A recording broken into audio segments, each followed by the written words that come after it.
Yo, what is good, y'all? Welcome to the NLCS Game 7 watch party. My name is Nick Swisher. Thank you so much for being with us tonight. I got some homies that stopped by. We need to get into it right now. Hey, everybody, welcome Rick Ankiel, my man. Happy to have you here. Tino Martinez as well brings 4 rings along with him. Ben Verlander is amazing as well. Let's get right into this. Ben, what do you got for us?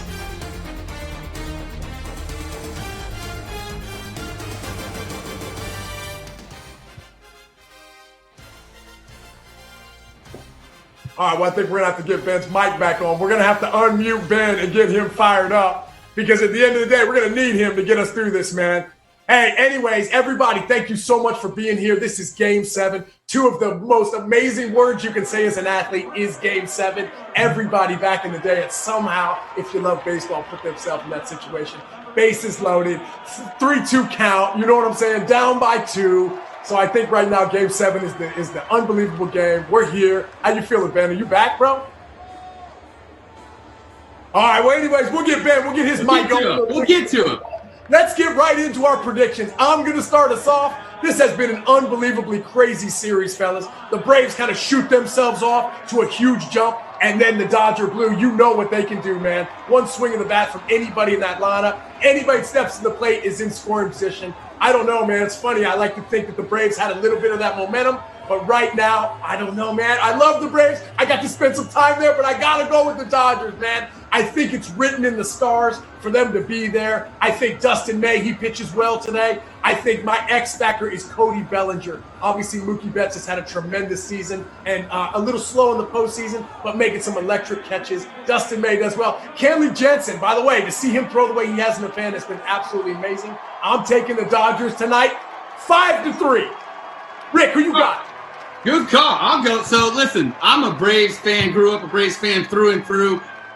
Listen, I do think Dodgers have good momentum going, but listen, Ian Anderson, we got him lined up. I do think for the Braves to win that Ian Anderson needs to go deep into the game. If he doesn't, I think that'll be trouble for the Braves.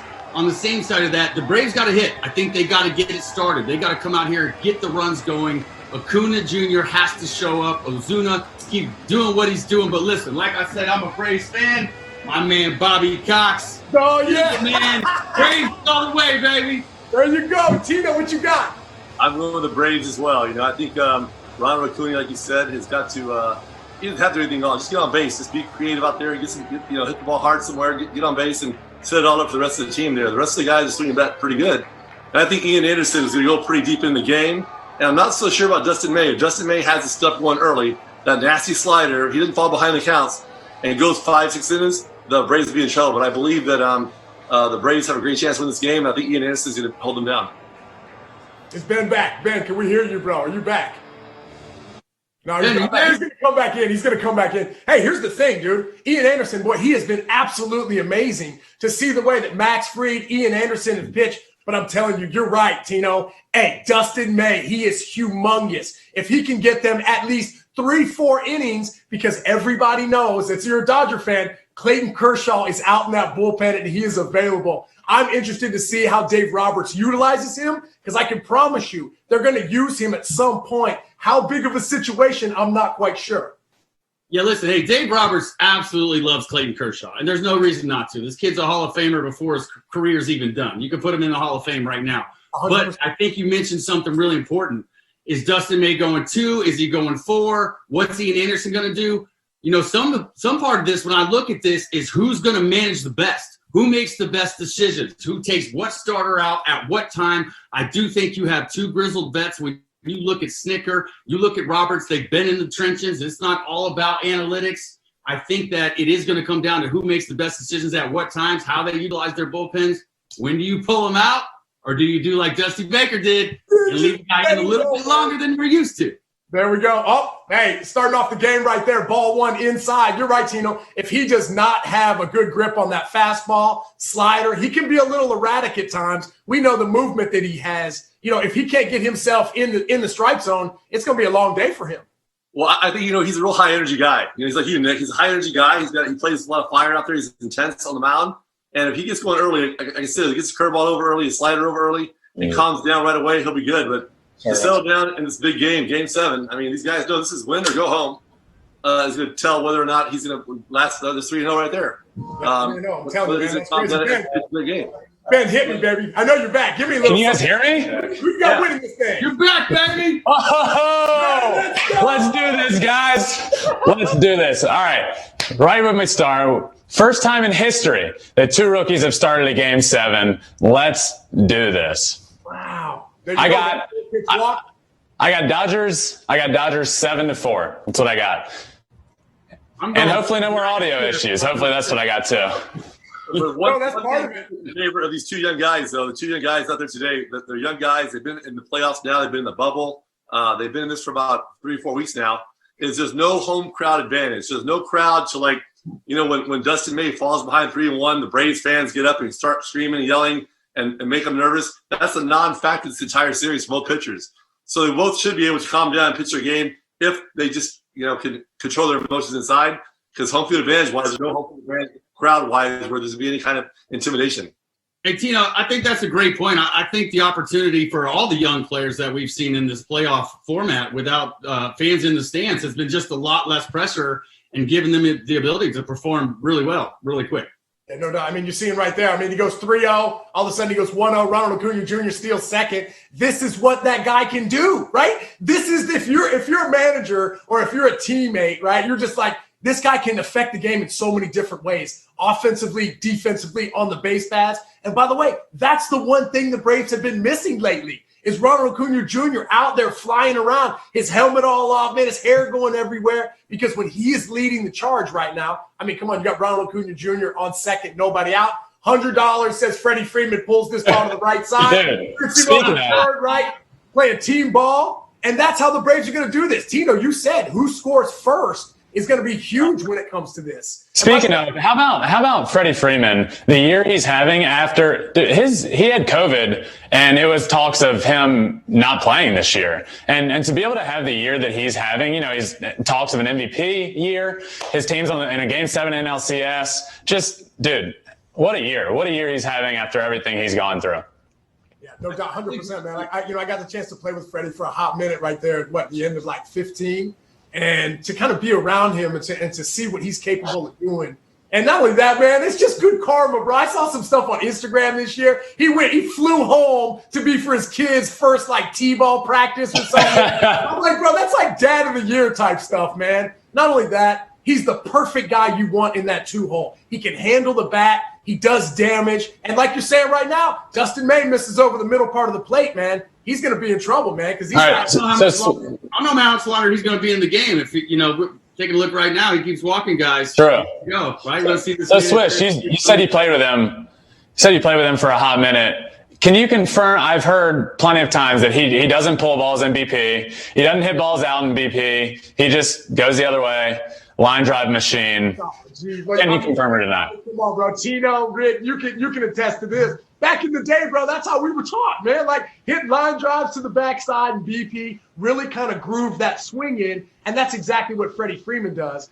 He's a gap-to-gap power guy. I think with a little bit of juice in the balls, I think you're seeing him being able to elevate to center field a lot more than he used to. Yeah. Let's be honest, bro. From Jump Street, when Freddie Freeman came in, bro, Tino being a first baseman, he's been one of the best first basemen in the game since he showed up in the league. Yeah, I wouldn't say underrated, very quietly underrated, though, because he does a good job year in and year out. But, Ben, you made a great point early on. Not just have COVID, but to miss the entire spring training. When spring training ended, and those 2 months off, then he got COVID. He had another 15, 20 days before he started playing again. What impressed me the most about these guys is they were able to get their timing down, so quickly without facing live pitching for so long and have an MVP-type season. It was incredible how a lot of players this year, with all that time off from spring training until spring training summer's camp too, found their timing so fast and had great years. It was impressive for me as well. How about Ozuna? We got Ozuna up right here. One of the best one-year deals in the history of baseball. Let me check my notes here. He led the NL in homers with 18 home runs in a 60-game season. He hit .338. And he signed for $18 million. The dude hit a homer for every $1 million he made. And look at this. And he's driving in a run in Game 7 NLCS. What a year this guy's having. Let's go. The jump is coming, baby. Atlanta Braves could not have scripted this up any better. Marcell Ozuna has had a monster regular season. He's having a monster postseason. We were just talking about Freddie Freeman in the MVP running. I mean, you could put Marcell Ozuna in this. It's funny, bro. I look back and I think about the Miami Marlins and the outfield that they had at one time, right? Christian Yelich, right? MVP. Giancarlo, we know what he brings to the table. And Marcell Ozuna in the outfield? Come on, bro. Like, that's almost cheating. You know what I'm saying? Just look at it. How fun is this guy to watch? Just look at Acuna running around, his helmet's flying off. I feel like Swish and Acuna would have been great teammates together. Oh, yeah, bro. I agree. They might have roomed in the same room. Hey, you know, we've all came up as young rookies, and we've all been veterans in the locker room. Hey, sometimes when you get a little older in your career, and sometimes it's a little harder to get things up, when you have that guy in the locker room that can really kind of gel the locker room together and bring that energy for you, oh, man, there's no doubt about it, man. Got to have guys like that on the squad. Yeah. He does bring energy. And tonight's a perfect example. There's no, like I said earlier, there's no home field advantage, though, but the only home field advantage is your dugout. Or he gets on base, steals second, scores a run. The dugout's all fired up. Everybody's jacked up. The Dodgers right now are like, oh, here we go. It's going to happen here. They go on the heels a little bit here, and you're not sure what's going to go from here. But that first inning is so big, especially with them getting on base and scoring that run. And it just gives you energy that you need that the crowd can't give you. I wonder who do you guys think? There's 10,000 fans there. What do you guys think the crowd is more so rooting for? You think it's 50-50? You think it's like 60-40 Dodgers? What do you got? I don't know. Rick, what do you got? And you know what? I can tell you this. When I played for the St. Louis Cardinals for a long time, and their fan base is spread out wide. I know both of you guys played for the Yankees. When I played for the Braves, I will say even I was in LA or in California, and people come up and say, hey, I'm a Braves fan.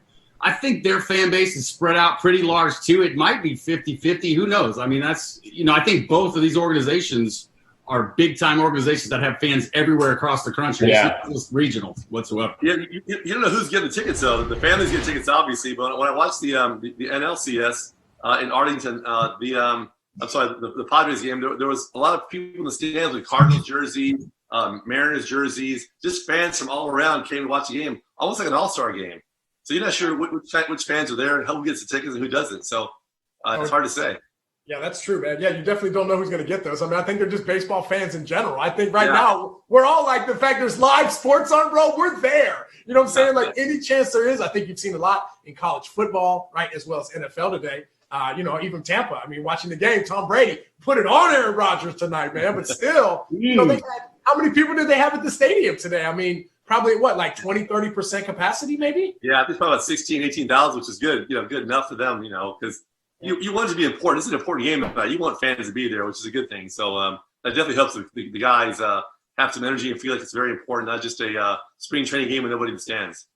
Yeah, I tell you what, man, if Dustin May gets himself out of this jam only giving up one run, bro, that's trouble. That's the best thing that could have happened, bro. I mean, come on. I mean, there's only one pitcher on this panel right here, Rick, bro. Like, if you get yourself into these jams early in games, what's the mindset that you go through? I mean, like, obviously, you don't want to go panic mode, but Dustin May's like 23 years old? He's probably freaking out right now. I think panic is the first thing that sets in, but what you're taught is to limit the damage, right? It's not about what's happened. It's how can you respond to this and how can we make pitches to limit what's happened, right? So we had runners on second and third. He's only let in one run. Like you said, if he can get out of this is huge, especially always been having a good postseason.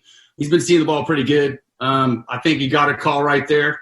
But, like you said, if he can get out of this is huge. And, going back to this, if you're the Dodgers, would you have started Kershaw or Dustin May? Which way have you went?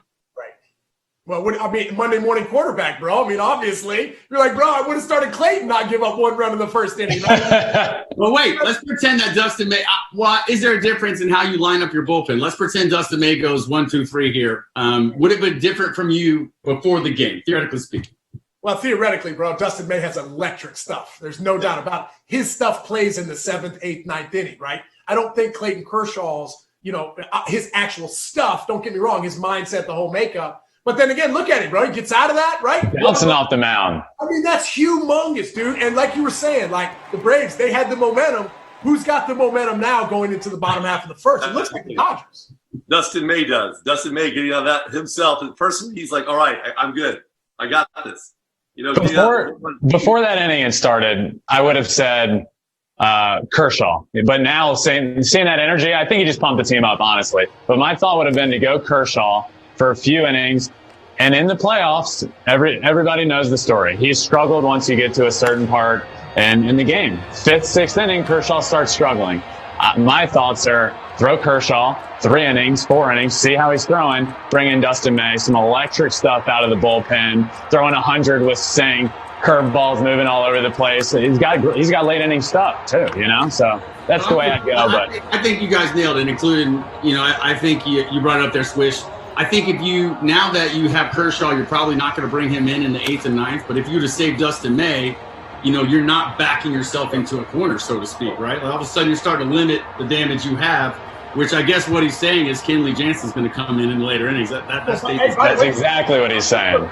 He's looked good as of late. I don't know, bro. It looks like he's got like a little chip on his shoulder, no doubt, man. Like, he's on the mound. He don't look like he's in a good mood, bro. He looks angry. By the way, and I even heard Dave Roberts saying it's nice to see some 93s, 94s up there because it's been a long road for him to come back. I mean, Tino, bro, like playing with a guy like Mariano Rivera that's got one pitch, right? He never struggled with that, but when Kenley lost his velocity and lost location, that cutter can get smacked.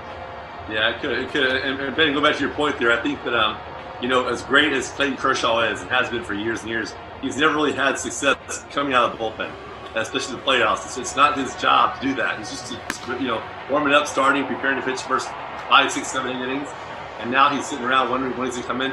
He's never really had success in the bullpen, in the middle innings, whatever it was, and he's not used to that. So, it happened to him last year as well. So, hopefully, Dustin May can go a long way here and make it a lot easier on the rest of the bullpen.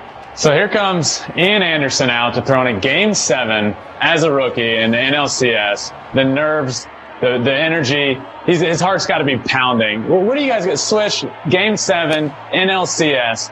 What's going through your brain? What's going through your head? Is it just like every other day? Do you wake up and it's like, oh, Game 7. All right, a little different vibes to that. Dude, I was like 6 years in and I was in the World Series freaking out, bro, right? Like, I couldn't even imagine being a rookie. But I think now with where these guys are, players grow up so much faster than we used to.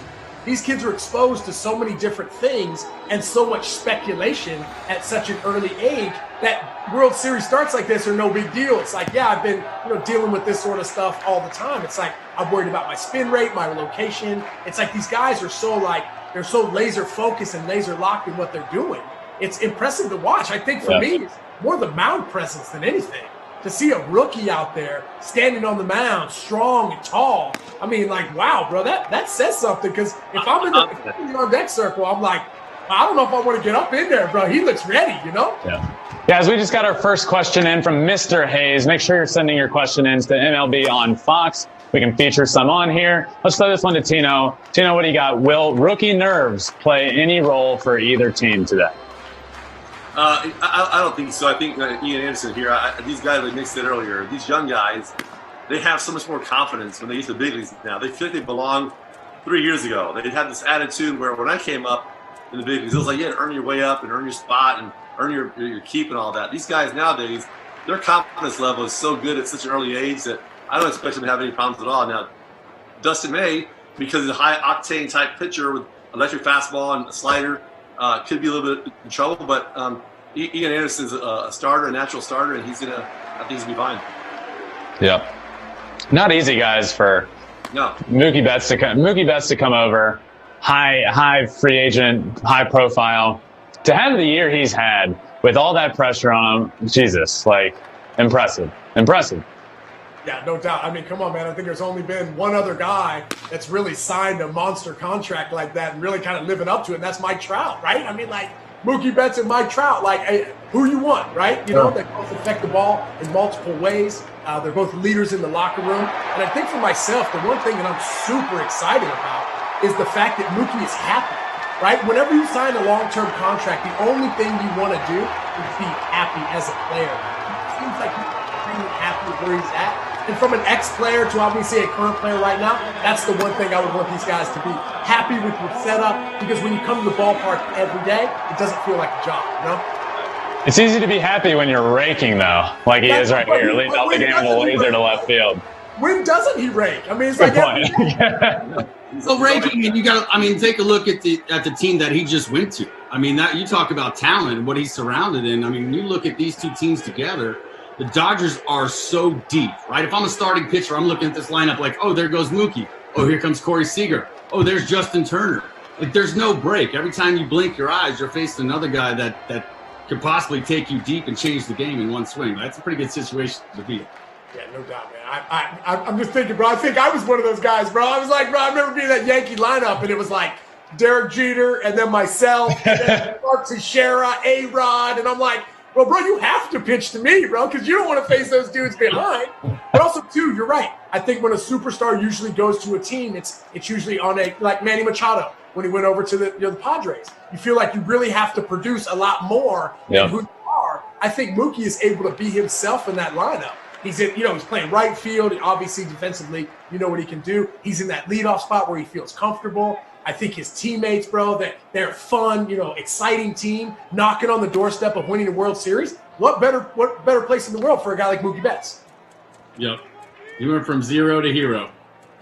Right? For sure.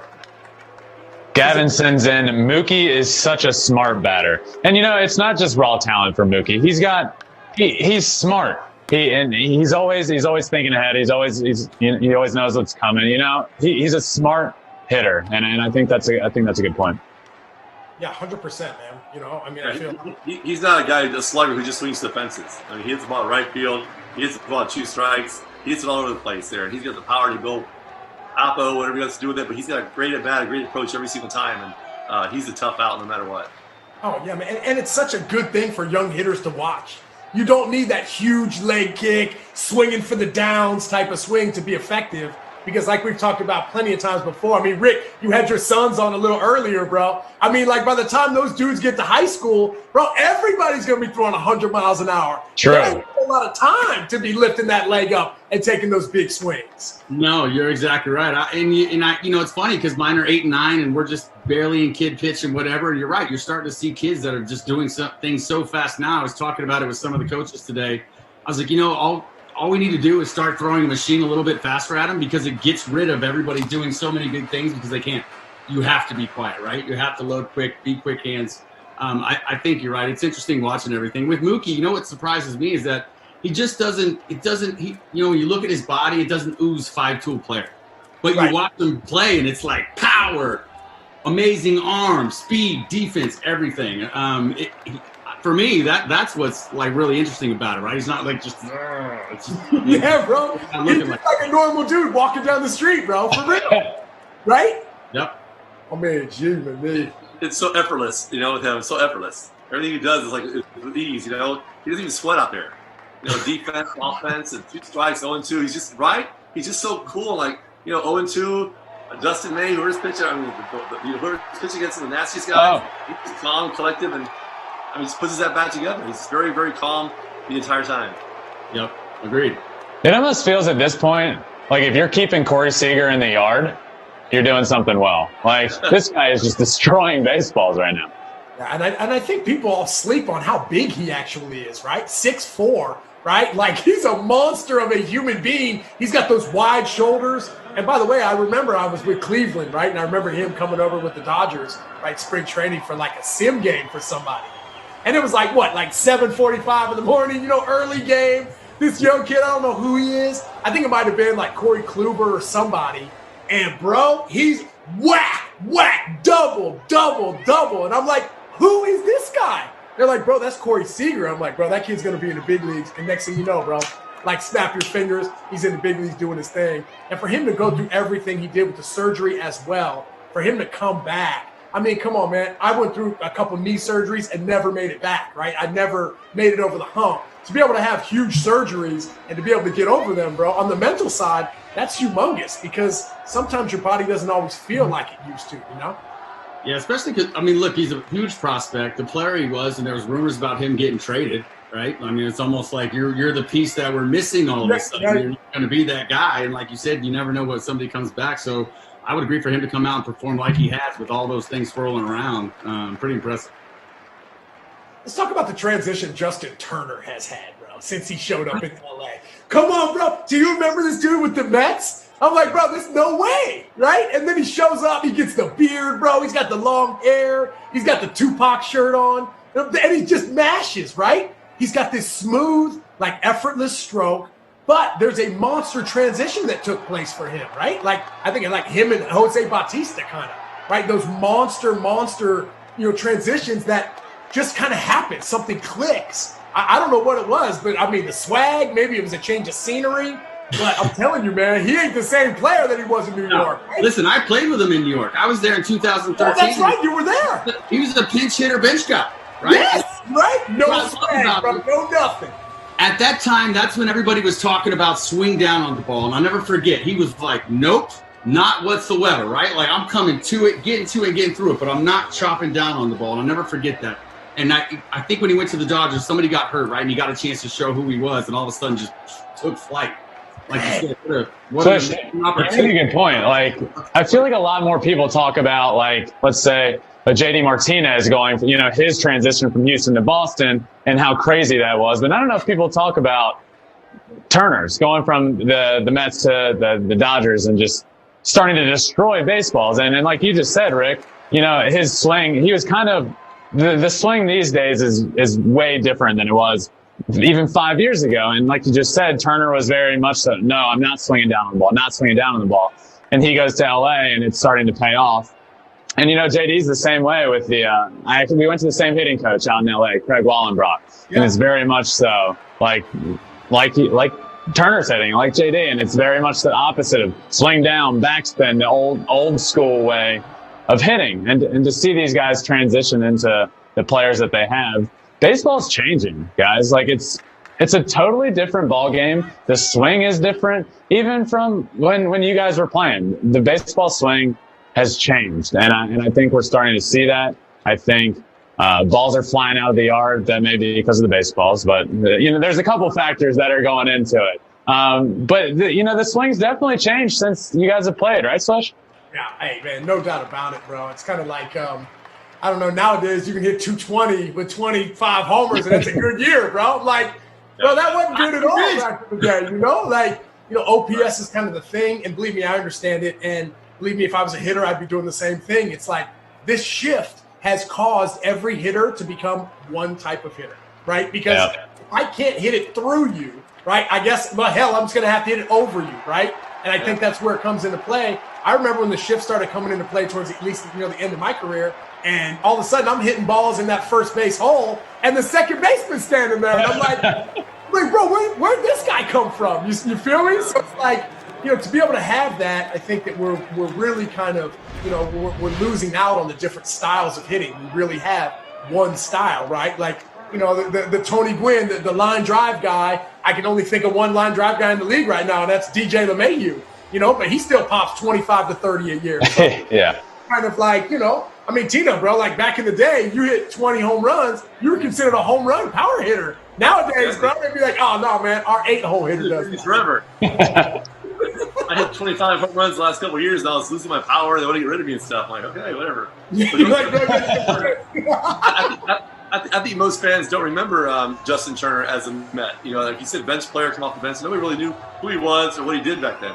And everybody knows from him now, from the Dodgers, the last 4 or 5 years, where he's really dominated. But his approach, though, is he swings up with the ball, whatever, but he also stays back on the ball, hits the ball the other way as well, which is a big difference as opposed to like just trying to swing for the fences and pull the ball. So he's not afraid to go to right center and right field and hit the ball hard that way as well, which is really changed the approach, so it made him a complete hitter.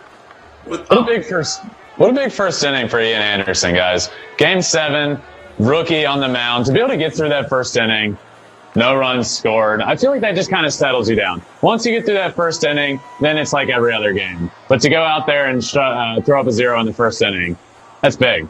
Yeah, huge, no doubt. I mean, the same could be said for Dustin May. We'll see what happens now in the second inning, but I think that first inning, get through them for him is a big deal. He'll come out now, hopefully, and calm down and pitch a lot better. Yeah. They got that bullpen working, right? Kershaw walking down to the bullpen, bro. Like, oh man, that's that song, that da da da da da. Well, I don't probably say it. As a starting pitcher, young guy especially, the last thing you want to see in the first inning is a guy warming up the bullpen or stirring up down there. Oh, Sure. the confidence level goes down. But goes out, right? You hear that phone ring in the dugout, and you're like, no way. No way. Somebody's already warming up, bro. Already? You don't want that. Tino, you ever face guys with stuff like Dustin May, just 100 with this much sink and just balls moving all over the place? You ever face guys like that? Yeah, I really can't think of that because this guy he's a tall, lanky guy, arms and legs thrown at you, and coming from this angle out here, it's his stuff looks nasty. I haven't obviously never faced him, but I can't think of someone like that I face. I mean, Randy Johnson's an unfair compare. Tall guy, left-handed guy, but this guy is like Dustin May, 6'6", 180, bro. He's like a basketball player, Yeah. I have one comp, and it's actually a Dodger. I faced Kevin Brown one time. I was still pitching, but I got a chance to take an AB. And it was Thomas Howard, Eric Davis. They go, hey, kid, I know you think you can hit, but when he throws the fastball, stay on it. I'm like, yeah, okay, I got this. So first pitch, I swing. I swung. Thought I was going to hit it. All of a sudden, the ball disappeared, and I swung right over it. I looked in the dugout, and they were falling over laughing at me. Right? When I got back there, I told you. That thing was like, yum. So, not that I've ever faced Dustin May, but Kevin Brown had just. Yeah. Is that the nastiest guy you've ever faced? I would say it was the nastiest sinker I've ever faced, for sure. Right, but like you said, man, hey, they got that Dodger bullpen working, right? Tony Gosselin's in the game. Dustin May is out, right? 3 innings, only the first 3 innings, only the first 3 outs in the game, right? Like, could that come back to bite him at this point? Here goes the managing. Wow. Get up. No way! No way!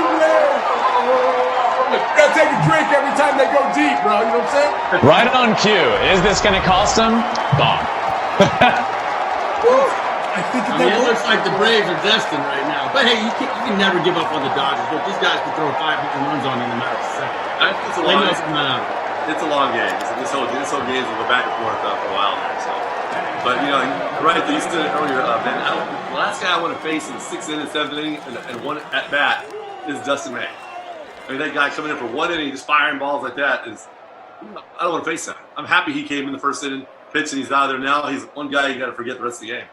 You guys a little surprised? I'm surprised they pulled him right there. He comes off the mound. He's bouncing off the mound. He's pumped up. He's ready to go. He's in the zone at that point.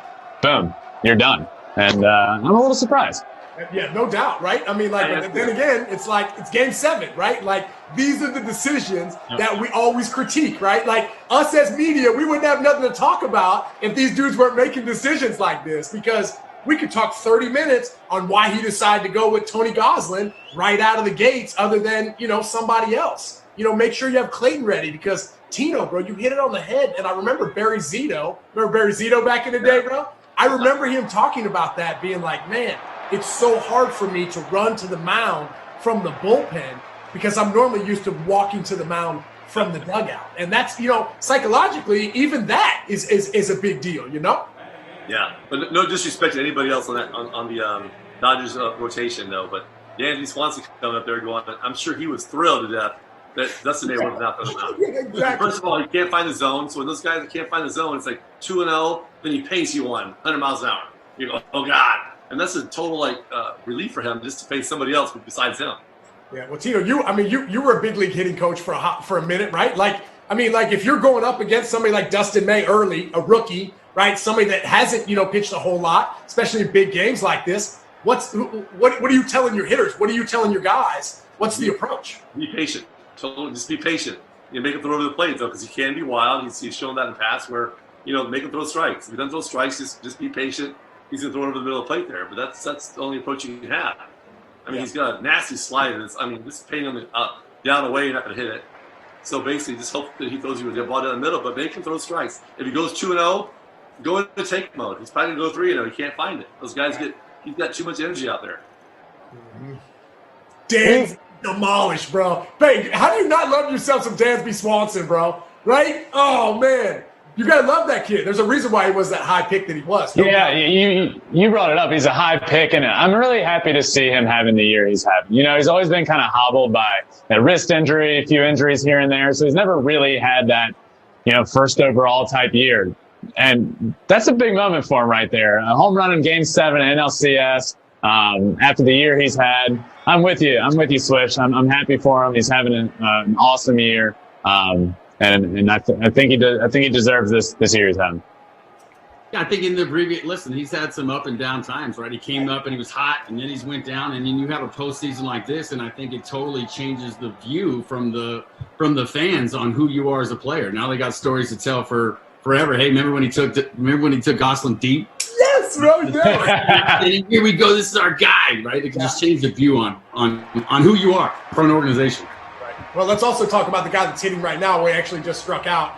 But Nick Markakis, bro, the longest tenured player in the big leagues to never go to the World Series. You saw the stat right there, right? It was like 2,180 some games. What is that? Cal Ripken or something, bro? Like played all those games and never gotten to the World Series. So obviously, for somebody like him, I had the chance to play with him as well on that Braves team. And I'm telling you, man, they call him the silent assassin. Right? He doesn't say a whole lot. He's a real quiet guy, but comes to the ballpark every day, wants to win, very pro, one of the better contact hitters. And once again, a guy that opted back in this season, right? Started the season saying, wow, this COVID virus is kind of scary to me, right? And said, no, I'm opting out. I don't want to play. And then I think it was, a couple weeks into the season, right? He opted back in, bro. He is a huge leader in that locker room. I was fortunate enough to be there. Rick, you've seen it day in and day out. Tino as well. You got to have those veteran guys in the locker room because when crazy times like this come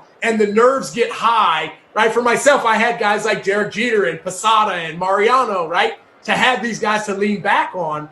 Nick Markakis in that Braves locker room is one of those guys. And Tino, you've been part of 4 world championships. You got to have that veteran guy that can keep everybody smooth and even keel. Yeah, we did it. And we also had our manager, Joe Torre. Joe Torre never got away from his calm demeanor, which helped us stay calm as well in tough situations. And in situations where we're down 2-0 in a series, something like that, you always had that older guy, just the presence of like, hey, we're fine, guys. We're fine. Just keep playing hard. And it really feeds off of everybody else. And we had a lot of veteran guys on our teams as well back then. But we just knew that, in these games here, even right now, it's one inning, one at bat at a time. This game is so far from over. But if the Dodgers can just, stay calm and take it one at bat at a time, they're going to jump right back in it. It's just a matter of calming down and not getting caught up in the momentum shifts of the home runs and that kind of stuff. Yeah, you just go ahead. That's where no fans in the stands really comes into play, where it's still kind of quiet out there. They're up 2-0 right now, but it's like there's no fans going crazy and the momentum shift. It's just very calm out there.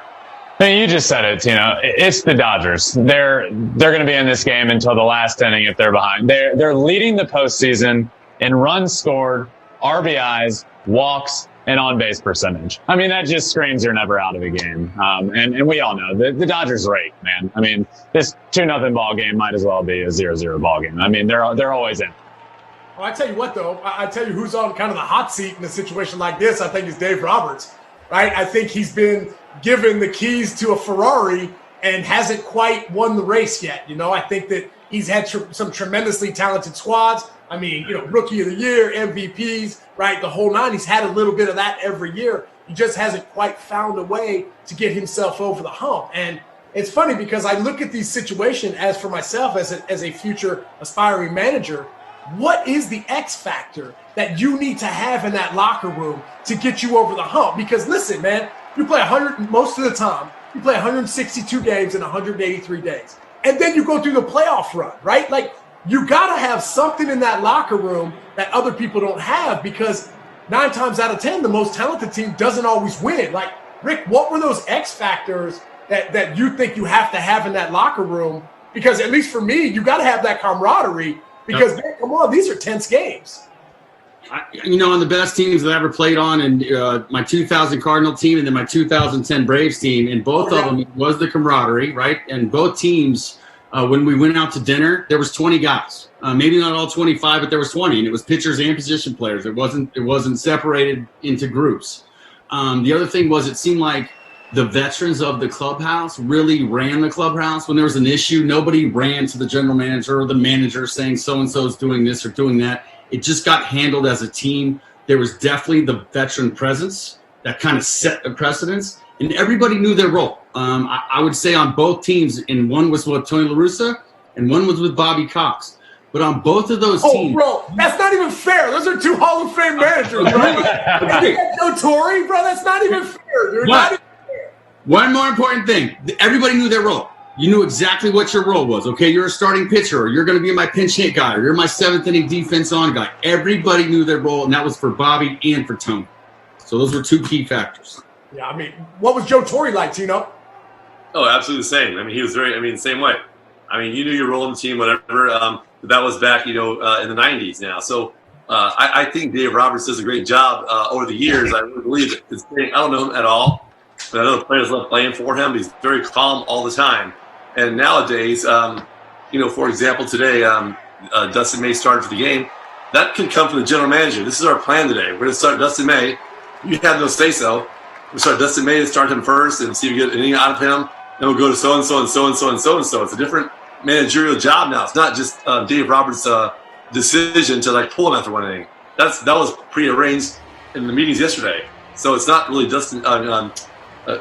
Dave Roberts' fault or the fact that they're down two, but it's a different game now where Joe Torre had full command of the team. I'm sure Bobby Cox did, La Russa did. I played for him as well. They made the decisions on gut feel, just like Dusty Baker did. Dusty Baker managed a great series against the Rays and lost, but he was on top of it, and he made great moves, and the team just fell short.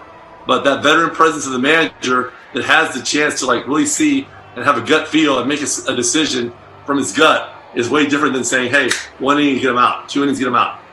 It's a different game. Yeah, I need to expand on this because I'm really learning a lot because obviously those guys, the one thing that really stands out in my mind is those managers, they let people know exactly where they stood, right? That's what it sounds like. It sounds like everybody had a job and everybody knew what their job was. You know who else does that is Kevin Cash, right, with the Tampa Bay Rays. Like you're saying, I think the athlete nowadays is a little different than we were, 5-10 years ago. I think you have to approach guys a little differently than they did back then.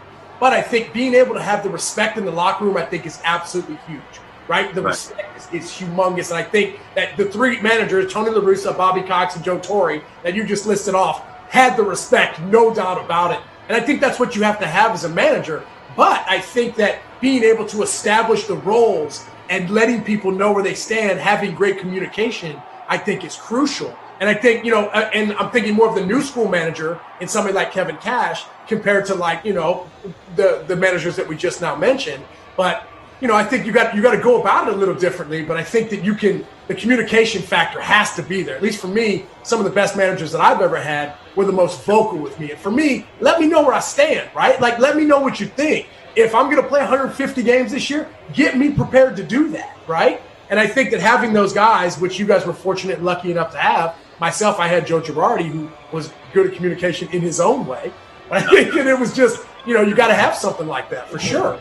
No, absolutely. I want to reiterate on that. I just feel like, and just to say something you pretty much said, but the preparation. So when the guys communicate that way and say, hey, you're this, you know how to prepare for that. There's nothing that you're surprised about. One thing I loved about Bobby Cox, I will say, when it comes to the bullpen, just specifically for an example, our 7th inning, 8th inning, 9th inning, it was the same guy. It didn't matter if it was left-handers coming up or right-handers coming up. He's like, you're the 7th inning guy, you're the 8th inning guy, and you're the 9th inning guy. I don't care what part of the lineup was coming up. I know analytics has changed that a little bit, but I always respected that because it was almost like this, you got this feeling. It came to 7th inning, you turned around, well, I see Johnny Benner's warming up. I know He's ready, bro.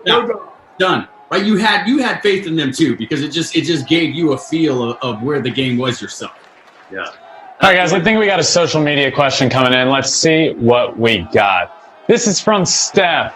What was your ritual pregame? Switch, let's go with you. What was your pregame ritual or rituals? I wish that I had a set pregame. You know what I mean? I'm trying to think what I ate, bro. Because let's be honest, man, after BP, bro, I'm hungry, bro. Your boy was hungry.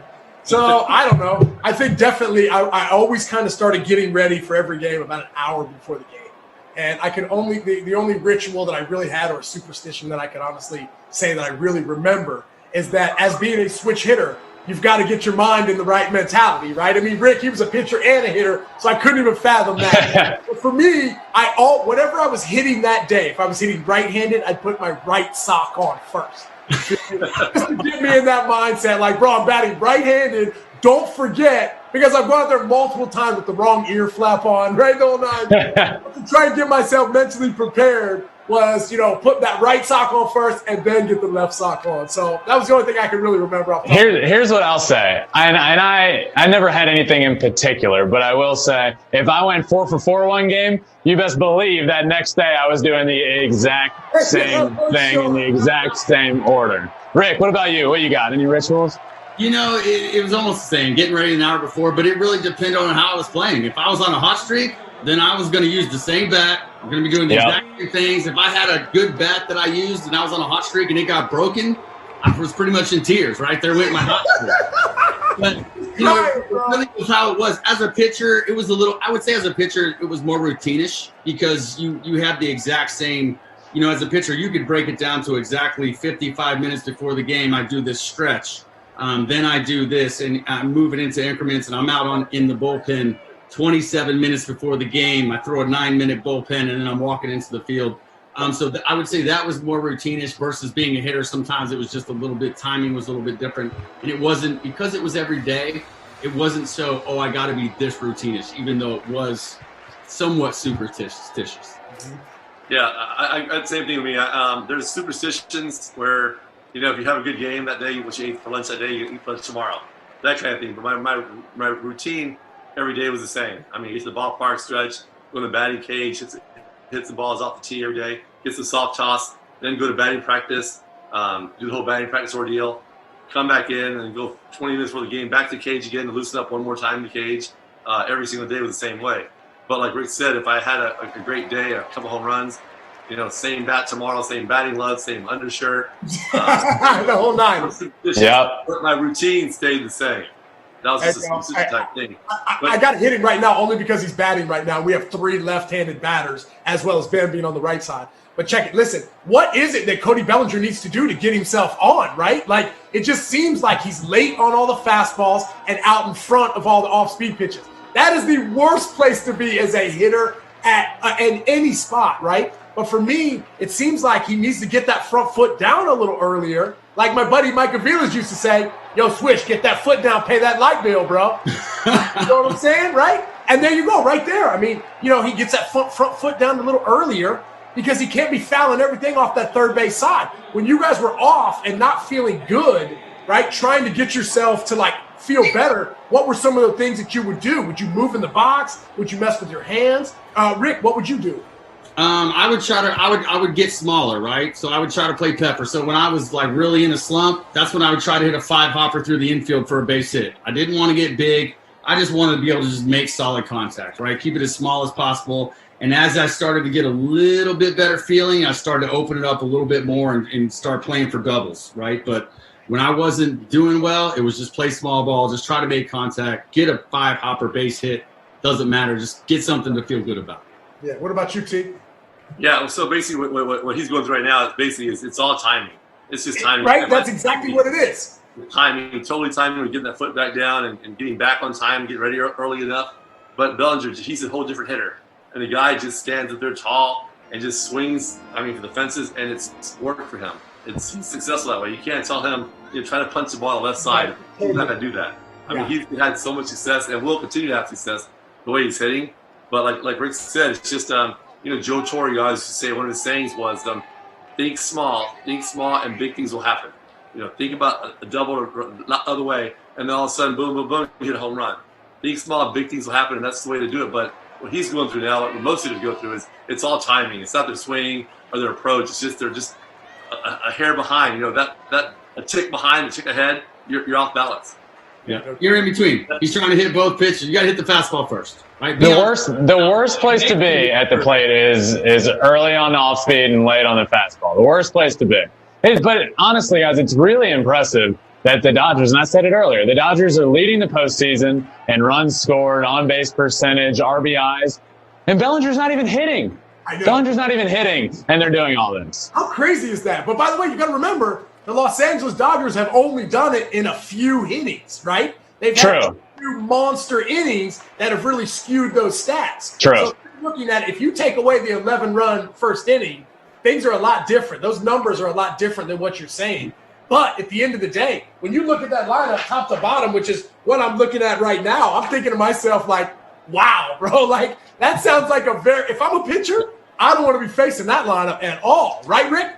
No, I'm going to take the Adam Wainwright approach if you're facing that lineup. And one thing Adam Wainwright does is he puts his hat real low because he's in his mind, what he says is, I don't want to see what hitter it is. All I want to see is the glove. And I'm trying to execute that pitch because I feel like you look up at the Dodgers and actually see the names on those jerseys. Yep. Sometimes that can do some damage and can put you in a different, in an offset that makes you make a mistake. But again, with Bellinger, these guys here in the playoffs, you're facing top-notch guys. You're facing 1s and 2s every day throughout the playoffs. It's not. There's no 4th, 5th guy there hanging out, to bottom feed off. These guys are good pitchers. They know how to pitch, and they have a great game plan that they're going to stick to. But as a hitter, you just got to make the adjustments eventually, and like Rick said, shorten up. Maybe hit one left field as hard as you can. Try to go deep to left field for a Bellinger instead of deep right field. Right. Yeah. If you've seen the swing, it looks like that front side is completely leaking. Right. That shoulder's popping out. The hip's already gone. I think he stands so close to the plate that he's always kind of used to opening up early anyways. Right. Yeah. I had heard our guys on Fox, I heard Frank and Al and Poppy were talking about maybe giving himself a little bit of space, right? Creating a little espacio, right? Like moving back off the plate a little bit, kind of getting yourself, because you kind of see he's kind of been messing with his hands on where he has his bat. Seems like it's kind of here, it's kind of cocked, right? So he's trying to find that out. But you're right, man. Rick, that is the best advice you could give somebody going through anything, because when you're swinging full bore 100%, you're not feeling what your body's doing. You're not feeling anything. But when you slow it down, then you're like, oh, man, wow. Feels like my hip's not rotating enough, right? Or my front side feels like it's opening up. But you're right. When you can stay short and quick, at least in my thoughts, some of the furthest balls I've ever hit in my life have been with 2 strikes, bro. Like Payal way back, not even trying to, like hot knife through butter, right? You know what I'm saying? Just like boom, right through it. And by the way, those are the best times when you're not even trying to, but short and quick. Because at the end of the day, these dudes are throwing 100 miles an hour. All you got to do is just meet it there. Yeah. Now, Peterson's a guy that if he starts getting hits, you're scared as a Braves. He's a guy that if he starts getting hits, he just starts hitting balls all up. You remember that run he went on last year where he hit like 4 home runs in a row? And it's just like, if Jock Peterson heats up, you got to be scared as a Braves fan. You got to be scared if you're the Braves, because he rakes. When he's raking, he rakes. But when he's not, he can struggle. But if you see a guy right there getting hit the opposite way, locking in, I'm starting to worry. You're right, because all he usually does is damage, right? And that's why he's in there. He goes in there to do damage. Just loads and unloads. No question. So I'm with you. If he starts using his hands, now he's flipping balls, and then you make a mistake on the inside where he takes your way back, no question. Hey, nobody unloaded more than Rick Ankiel. Well, also, too, for sure, though, he can hit a ball a mile. That just goes to show you, man, right there. I mean, even Jock, right? Taking some backside hits, right? Yeah. Using the backside of the field. Like Frank Thomas used to always tell me, a lot of RBIs over there, Swish. A lot of RBIs. Hey, again, it's game 7. It's just today. You don't have time to get going 3-4 days now. It's only today. That's it. Man, listen to you guys. You guys are all old school. Backside, hitting liners the other way. Nobody does that anymore, guys. Come on. Get the ball out of the way. It's out of the yard. Elevation, celebrate. Let's go. Then you go deep again. One dribbler, just get back on track. It's true. It's true. I got some. Hey, did you guys bring any snacks to the party today? You guys got any snacks today? What do you got? I got some. I got a little caramel crunch right here. Caramel cashew. Only at Target, guys. Only at Target right here, right? Little plug there. Right? Takis, right? Buy one, get one free. Huge deal. Right. And I'm going to match your Takis with some Oreos. That's right. Oh, there you go. A little kettle cooked jalapeno. Got a few sodas, got some claws, some high noons. Bro, I'm ready for this thing, dude. You know what I mean? Swish, none of your snacks are open. What are you saving them through Game 7 of the World Series? You're gonna eat something today? I may have started to get into them early. You know what I'm saying? I love your boy's a snacker, bro. I love some snacks. But yeah, you're right. I mean, like look at the situation right here with the Dodgers. They can come back in a blink of an eye, right? Like all of a sudden, next thing you know, we're one hit away from being a tie game. It's the second inning, you know. I mean, again, I keep saying it over and over, the fans, the noise of fans pushing the game one way or another for the home team it's not there. So it's just a very like steady game where just a couple hits here and there can just change the momentum for a couple of innings, and it's just, as you saw throughout the whole playoffs, all the fired up guys in the dugout, guys home run, jumping over the fence, they're going nuts to give high fives. That's where all the energy's coming from, not from the fans at all. So a big hit here or there could really change the entire bench. When that bench gets excited, it kind of rubs off and they feed off that, and all of a sudden they loosen up and get more runs. But it's got to happen somewhere along the line here for both teams, not just because of the Braves up 2-0 right now. It's a long way to go here. Two out RBIs pay the bills, guys. Those are the big ones. Yep, they do. But hey man, Dusty Baker said that's over the course of the season. That is, but today, Dusty Baker said. Dusty Baker move on. Today, move on. Win or go home. Dusty Baker was saying the team that gets the 2 out hits, the team that's going to win. You know what I mean? I agree. It does. Yep. It's true. And by the way, I mean, I mentioned him earlier, though. I have to say that what a great job he did inheriting that team with all the mess they had from the last couple of years and really getting into the regular season and in that postseason. I mean, he was the steadying influence. You watch in the dugout, the players were just so calm because of him. He had that veteran presence that really I thought the Astros could have won in advance as well because of him. I thought he was the MVP of that team. Not to mention everything you just said, but also this wasn't an easy year for them with everything, everything they were going through. It's a lot mentally to go out and play in front. And I feel like bringing in that veteran presence like they did is kind of a calming force to have around and, get your focus back on what it should be. It wasn't easy for them to go out and do what they did. And I feel like he was a huge part of that. Whoever decided to hire him is the MVP because he got them back on track, gave a little bit of some kind of credibility. He was just the perfect guy for that job this year, and I hope he gets a chance to manage him in the future as well because he was amazing. Yeah, the only thing we missed from Dusty was that toothpick. You know what I'm saying? That toothpick, right? We got the wristbands, but no toothpick. You know what I'm saying? Yeah, he's cool, I man. know, right? I mean, but think about it. Think about like everything that organization has gone through, right? They got absolutely just destroyed in spring training and in the off season, right? All of a sudden, Ben, your brother goes down. He gets TJ. Cole gets signs with the Yankees. Like, there's so many different things that this team that the Astros had to go through to get to where they were. And the thing about it is, for me, is that Carlos Correa, bro, he was at the front and center the whole time. And guess who showed up the biggest for his squad? Carlos Correa. By the way, that kid reminds me of the kid that Adidas was going to give $100 million to, right? Like, that was the player that we all know he can be, right? Those tall, lanky shortstop. Seager, right? Correa, same thing. I mean, these guys are Fernando Tatis Jr. I mean, it's like you're putting wide receivers at the shortstop position now. It's absolutely to watch because the athleticism is through the roof. But again, they had this veteran guy who's been around forever. He had their backs from day one. Spring training, when they were getting yelled at from the fans when spring training first started. He had that, hey guys, some young analytic manager would be a little more fiery, and get all rattled around. His steadiness really helped them get through this whole year. There's no question. I seen him in spring training, and they look like a deer in headlights. I just think, from an organization, but I played with them in 2013. I was there, and so you had Jose Altuve, Springer was coming up, a lot of those young guys.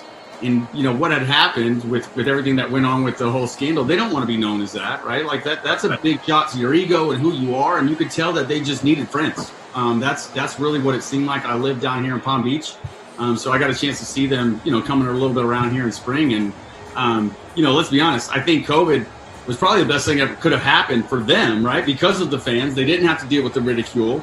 But the way that they did perform through it is amazing, right? I mean, it didn't start out so well, but the way that they rebounded and how they came, I'm sure that they probably felt like, hey, this is our redemption, right? This is us coming back. We need to prove who we are as a team. And there's no question about how talented that those guys are. I mean, that is a seriously talented group of guys. For me, I'm glad to see that, we could see that talent come out. It'll be interesting to see what moves forward. Like I said, Tino, does Dusty get a chance to manage moving forward? And does he create an opportunity for more old school guys, right? Because I think he proved there's some room there for old school guys because just believing in the players and some of the moves that he made, I think that opens the door, my opinion. How about butting the guy over? Oh, bro! By the way, you know that? When's the last time you seen somebody bunt, bro? Wait, what's a bunt? You win the postseason by doing small things like that. You can win with a home run and get to the postseason to over 162 games, but to win game by game, I mean, no pitcher wants to field a bunt in that situation. You know, it's just everybody goes. It's just they're not used to it. And How many times have you seen in a big situation a bunt and a pitcher in the playoffs? And you guys know pitchers, you know, it seems 50-50 if they can make a throw to a base in a big situation. Lay a bunt down, make them make a big throw to a base. That was a great move. And then this guy was Springer hit the ball right side there in the hole there too. You know, that was great baseball. I mean, you know, they're the scary team, but he did it. I love seeing that. Baseball's not always played like that anymore, right? Yeah. It's like sit back and wait on the 3-run homer. And sometimes that doesn't always happen. And I think that we need to be able to kind of shift and make things happen. Make them happen, right? Don't wait for them to happen. Make them happen, right? Now, my Aaron Judges of the world, no doubt, bro, go deep, bro. You know what I'm saying? But if I got some guys that are kind of like later in the lineup, like Maldonado, what an unbelievable bunt. And the thing that juiced me up the most about that was when he hit first base and he was running back to the dugout. He was so pumped up, bro, that he got that done, because I think that's a skill nowadays that has kind of like pushed itself to the side a little bit. So for me, watching the season, that's one of the reasons I did like the extra innings rule about putting a guy on second. Oh, nice play. You would put those skills back into play. Look, we got a guy on second. Get him over, get him in. He's already on, right? Yeah, right, no doubt. When we play, if you hit a leadoff double, you're the man. You're getting the game ball. You know, so and that was exciting for me. I loved it. That was great. Right there, man. AJ Pollock, what an amazing catch. By the way, he's had a tremendous year. Kind of got, you know, he's been kind of banged up a little bit off and on. But to put him in the outfield, right? I mean, come on, bro. Wasn't this dude an all-star center fielder? Now you got him in left. You got Mookie Betts in right and Cody Bellinger in center. Bro, you gotta hit him in the seats because ain't nothing dropping out there. How athletic is Cody Bellinger, though? How about the plays he's been able to make in center field? Because he's sneaky fast, right? He doesn't really look like it all of a sudden, but the amount of ground that he covers is amazing. Oh, yeah, bro. And how well he throws the ball. He throws those guys out of third base like nothing. Yep. And then he'll play quite a few games at first base, like a regular first baseman who's been there all year. Yeah, I'm like, bro, get that man off first base. You're way too athletic for that, dog. Get out of here, bro. Get him out in the outfield. You know what I'm saying? You're wasting his skill sets. Get him out. Yeah, dude. Go out there and do something great, bro. That's exactly what he's doing. All right, guys, we got a throwback photo here to toss it back to. Let's see what we got. A good old throwback. Let's see it. Yeah. If that's not me, bro, I don't know what is. High school. Yeah. You're missing it, dude. You're missing the Jesus sandals, bro. Swish, what's going on with the eye? Oh, man, I was always beat up, bro. I was always beat up. Come on. What I'm looking at is like, bro, look at that high C fruit punch, dude. Like, killing it. I'm living my best life right there, bro. Hey, he's already got the energetic smile going. He's ready. Yeah, bro. Hey, everybody's got those throwback pictures, and I just happened to find this box that my mom, R.I.P., right, had left me a long time ago. And I was like, you know what? I'm going to go through these pictures a little bit. And I ran into that picture, and I was just like, if this doesn't sum up, bro, like who I am, dude, right? I got like a gash on my eye, bro. I'm probably all like sugared up on something, dude, flying around. But yeah, man, that was with my dad right there, 1985, man, Waterloo, Iowa, bro. 19, you remember the year and everything. Yeah, dang. Well, only my mom wrote it on the back of the picture, bro. We got Ian Anderson going back out there for him to. So he had second and third, 2 outs last inning, and to get out of it. Guys, get this: the Dodgers have scored 59% of their runs this postseason with 2 outs. That's a lot. That's nuts. That's huge. Like you said it earlier, whoever gets the two out hits wins, right? It's just like whoever does situational hitting. And when you can do that, I feel like you talk about momentum so much, just like the Dodgers won 3 games in a row. The Braves come out and score the first. The biggest thing they could do was shut the Dodgers down the next inning. So momentum-wise, when the team gets 2 out hits, the opposing team, the team that's playing defense, that's such a stroke, like just a gut check, right? Like, damn, we're almost out of this. So to be able to get 2 out hits, I think puts the other team in a bad position as well. I guess it's a backbreaker, you know. You get out of the inning and that little blooper, whatever it may be, He gets, drives the guy from third base, 2 outs. It's a slight momentum shift right there. The one team's like all fired up, the other team's like, damn it. Yeah, he's lost a run there. Yeah, and you know how every inning, man, at least for myself, I mean, being able to play postseason baseball, right, in New York, Tino, you got to experience the same thing. It can be the second inning, nobody on, nobody out, and people are standing on their feet going crazy. Like it's the most important at-bat of the game. And I think that's what I love most about postseason play. Obviously for basketball, football, baseball, hockey, every play is magnified to such an extreme level. And I think that's where like the attention to detail with everything that you're doing really comes into play. And obviously right now for Ian Anderson, he's made some unbelievable pitches when he's needed to. And obviously that's the difference between him being up 2-0 and then the score being tied 2-2. It's funny you say every at bat is magnified, no matter the situation, really. And I've talked to my brother about pitching in the playoffs and pitching in the World Series, and he says pitching one inning is like throwing 2 innings. It's like everything is double on your mind, your arm. It's just so much more taxing and grueling and mentally exhausting pitching in these big situations as opposed to a regular season game. Yeah, I think you have to focus on every single pitch. And, if I was to talk to your brother, if I was to call Max Scherzer, I think one thing that they're really good at is being able to put themselves in that position, even in a regular season game, right? If I turn on a regular season game and I watch Max Scherzer pitch, he's able to bring that intensity up, like even if it doesn't mean anything, right? Because maybe ultimately in their minds, their goal is to be the best pitcher that's ever lived. Maybe I don't know what brings them there, but somehow they're able to get there. I faced your brother. I got a chance to see what it was firsthand, right? And at that time, he was throwing a lot more changeups, wasn't as healthy, and it was still nasty, right? He was still getting me out, but you could see the focus and intent was there. So I can only imagine for those guys who can bring it up like that, what it is here in the playoffs. I knew what it was for me, and you guys know what it is as a hitter.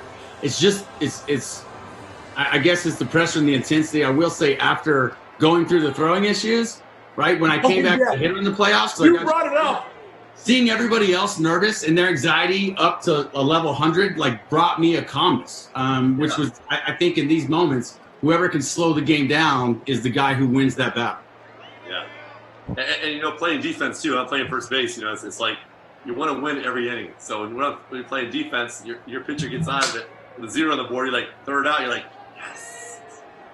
26 more outs, 20 more outs. You start counting down. And you count them down, right? Start finishing in game 7. You start counting them down, and it's every 0 on the board is a victory. You're like, yes, come on, let's get a run. And you don't get a run. You go back out there. You get a 0 out there. All right, here we go again. Let's go. And it's a victory every inning. Yeah. What's good, man? JT's up, bro. Need to get them boys going. Right now it feels like if there is somebody, you kind of figure, you got Mookie Betts, Corey Seager, right? JT, this is kind of, a really good opportunity for you to kind of get on the board, right? Ian Anderson, bro. Man, dude, how do you have that much mound presence and how have you been this successful as a puppy, bro? As a rookie, a young pup. He never been through none of this before, bro. And he's just rolling through, making it look like it's nothing. No, I think you got to listen. I credit the Braves in general. You look at what happened to their pitching staff, right? And I'll even group the Cardinals in with that because I played for both organizations. But they're able to bring young players up, and they're really successful, really fast in the big leagues. And that was even before right now, where you see so many young guys coming up so fast. We go back to last inning, right? He had second and third with Mookie Betts on deck. He's in a 2-2 count. How big of an bat is that? He doesn't want to rock and blow the bases with Mookie coming up because, hey, you just don't want to do that. So what a big inning he was able to get out of that. And then now he's able to start this inning off with Mookie leading off and nobody on base. I don't know about you guys, but coming into this year, I knew the Braves rotation had talent. But did you guys see this coming? They got 3 guys that are coming out in the playoffs and just throwing up 0 after 0. I didn't know they were this ready to compete in the playoffs. I knew they had a good offense. I knew their pitching was up and coming. But their pitching is what has gotten them here so far. Yeah, and they don't even have Soroka, bro. They don't even have their ace. That's not even the guy. So, like you're saying, man, you got to remember, dude, the Braves have been knocking on the door for a minute now. They've been here.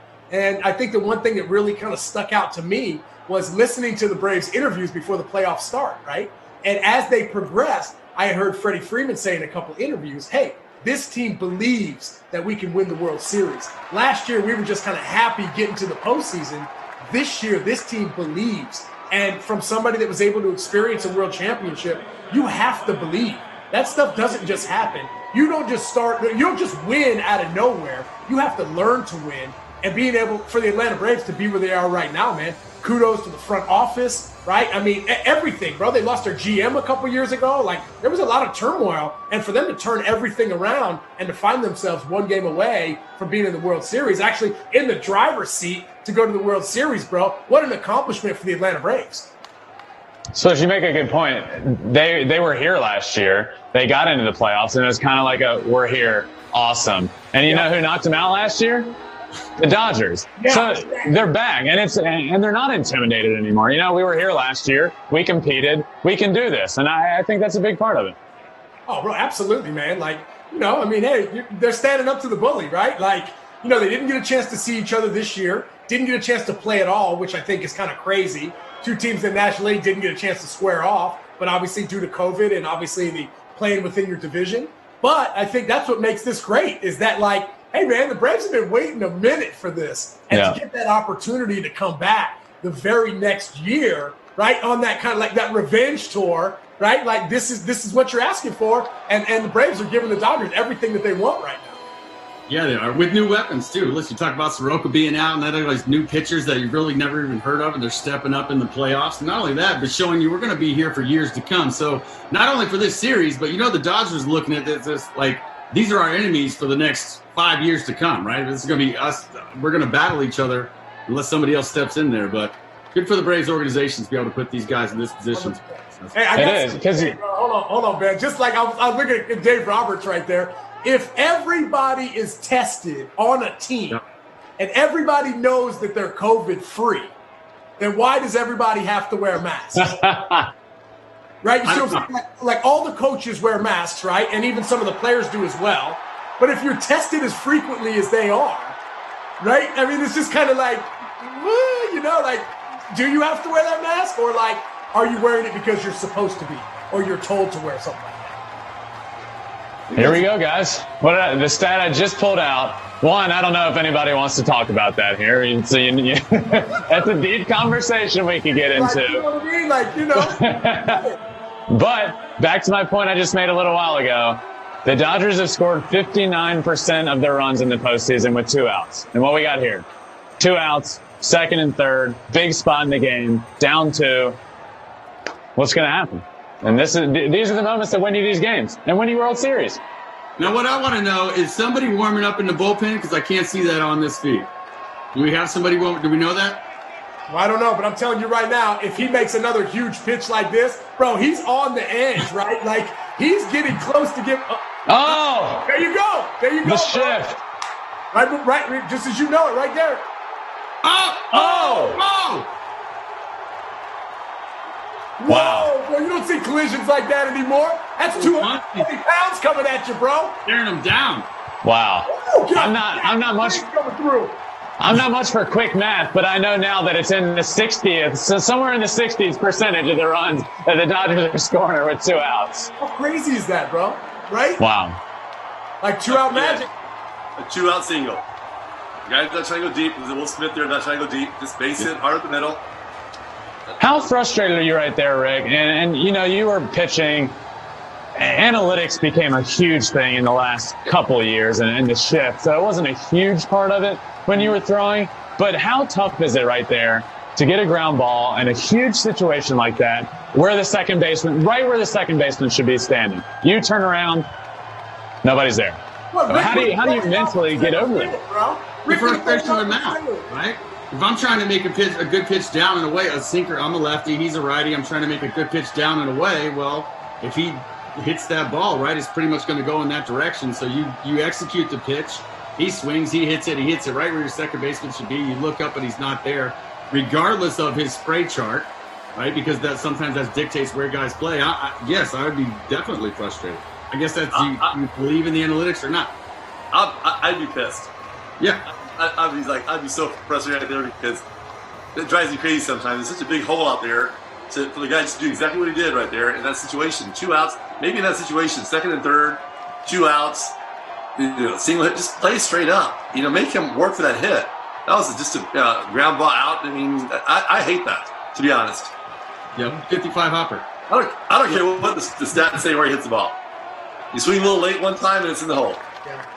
Yeah, but like you're saying, I mean, like the analytics, there's a reason why, all these guys have the jobs that they do, right? Because at over 162 game season, it says that works out percentage-wise. But that's not one game 7, right, when anything happens, right? That's where I guess I kind of get – I'm a little bit with you, Tino. It's like we don't always have to do that, right? It's not like the only way to do it. You know what I'm saying? Like sometimes you got to get back to actually playing baseball rather than treating these guys like nothing but data. Because at the end of the day, like, it's like even George Springer, right? The ball he hit to right field the other night, it was just like a six-hopper. Like it wasn't hard hit. But at the end of the day, when you got the entire squad on the left side of the infield, then obviously ain't nobody going to be able to get to that. Yeah. Well, now it's huge, too. And the bullpen's warming up when Ian Anderson made a great pitch here. He's still pitching very well. Now they're going to pull him out because of that situation because they hit a ball where nobody was at.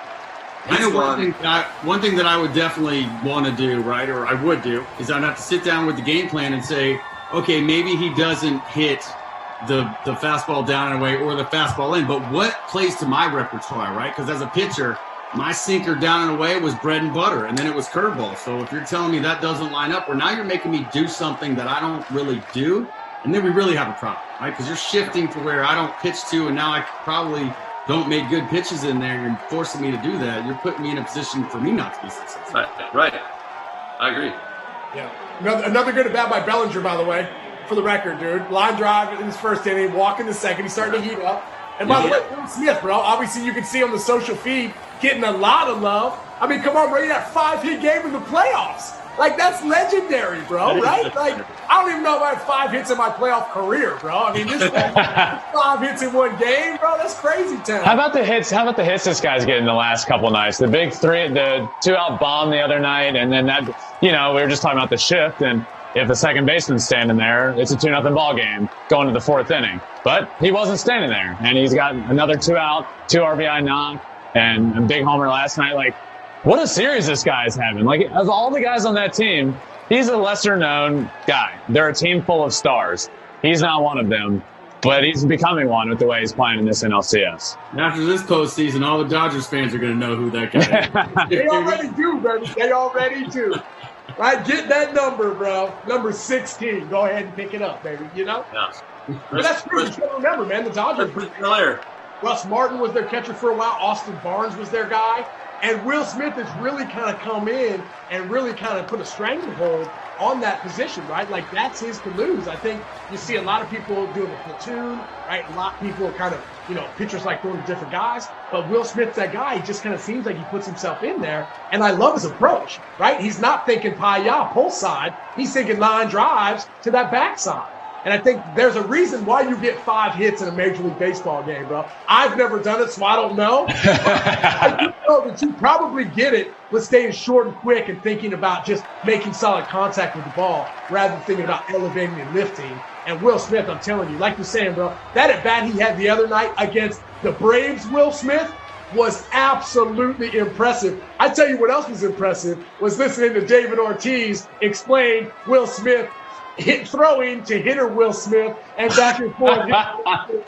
It was absolutely hilarious. But like you're saying, you have to have those guys step up in the postseason, and Will Smith is that guy stepping up for the Dodgers right now. No doubt about it. It always seems like there's one guy, you'll have your stars step up, but it always seems like there's one guy when you look back on it that was kind of an under the radar guy. And you know who it is for the Rays right now? Randy Arozarena. Who heard of that guy a month ago? Only me, because we traded him away. You didn't make a phone call. I can't believe we let that guy go, bro. I'll be right back. I'm the rest real quick. Yeah. By the way, I mean, like, who did the Cardinals get for him, Rick? Listen, I don't think it matters at this point. But as you know, when you start looking at why you're going to make a trade, where a guy is in his development, and what they're going to turn into, you can't always see that. I seen him play when he was in spring training, and look, you could see the 5 tools. It just wasn't complete yet, right? And he really didn't turn into who he is right now until the playoffs basically started. But good for him, good for the Rays. It just seems like Tampa Bay, I don't know who's running their analytics department, But obviously they're seeing some kind of number that's adding up to be able to bring that, because they've seen something to be able to bring him over and want him to put him in their organization to what he's become, because wow. Yeah, bro. How about when they asked him who his favorite player was, and he said Randy Rosarita. That is so cocky, bro. That is. I love that. Classic.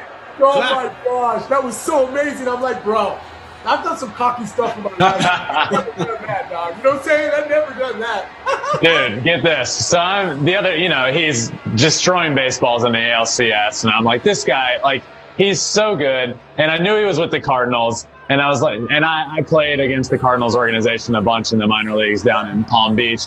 I'm like, I wonder if I played against this guy. Let me go back and look for some articles, look for some box scores, and see if I can find us in the same box score. I kid you not, the first article I pull up that has his name and my name in it at the same time reads this way. Because, and then in the second inning, Randy Rosarena pops up to Ben Verlander and right, who dropped the ball, and he ended up on second base. I'm like, okay, I'm done with this article. That's all you gave me? That's it? That's all I got? That's the press? Yeah, that's it. But by the way, how awesome is it, how amazing is it for us guys as ex-players to really see guys blossom in the postseason, right? To really see guys step up, because obviously, bro, you perform in the postseason, you become an instant legend. And Randy Rosarena, by the way, he's got a legit name too. Just slides off your tongue, you know what I'm saying, bro? And for him to have the success that he's having, because I also like him, because just like Mookie Betts, he's not a big guy, right? He's not a big muscle-bound guy. He's short, he's quick to the ball, right? And also, too, I think the kids need to understand, like, these guys aren't up there looking for walks. They're looking for balls in the middle part of the plate to make contact and make solid contact. And that's exactly what those guys are doing. You don't have to be 6'7", 280 pounds to be a successful Major League Baseball player. What you need is to be able to put that barrel on the ball, and Randy Rosarena is doing that these days. All right, guys, we got another social media question. Let's see what we got. This is from Brian. He says, what was your favorite stadium to play in? So Tino, let's start with you. What was your favorite stadium to play in? Well, when I played for the Seattle Mariners, I always loved playing in the old Yankee Stadium. When I went there as a visiting player, I loved playing in that stadium. I saw the ball so well. It had this big black background there.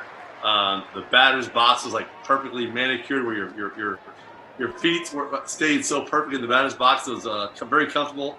You saw the ball well, and the right field porch was right there. So it was just a great place for me to play. I loved it. I loved the atmosphere back then, the crowd noise, how much they supported the Yankees, and that type of stuff was always my favorite place to play. Having said that, because I played as a Yankee, I would say my other favorite place to play would be Wrigley Field.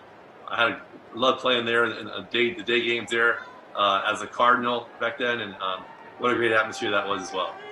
Rick, what do you got?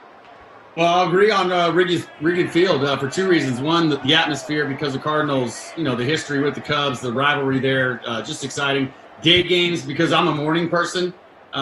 Look, I didn't want to sit around all day and wait to play. I got up and just and that worked well for me. I was just a better player, pitcher, and a hitter in day games, so that works well. I would say as a hitter, I love the small parks. Look, I love playing in Cincinnati because it's a hitter's park. I love playing in Philly. It was a hitter's park. As a pitcher, just the opposite. I love the parks that play big because you can throw balls down over the plate, let guys try to hit homers, and the outfielders could run it down. So Citi Field was good.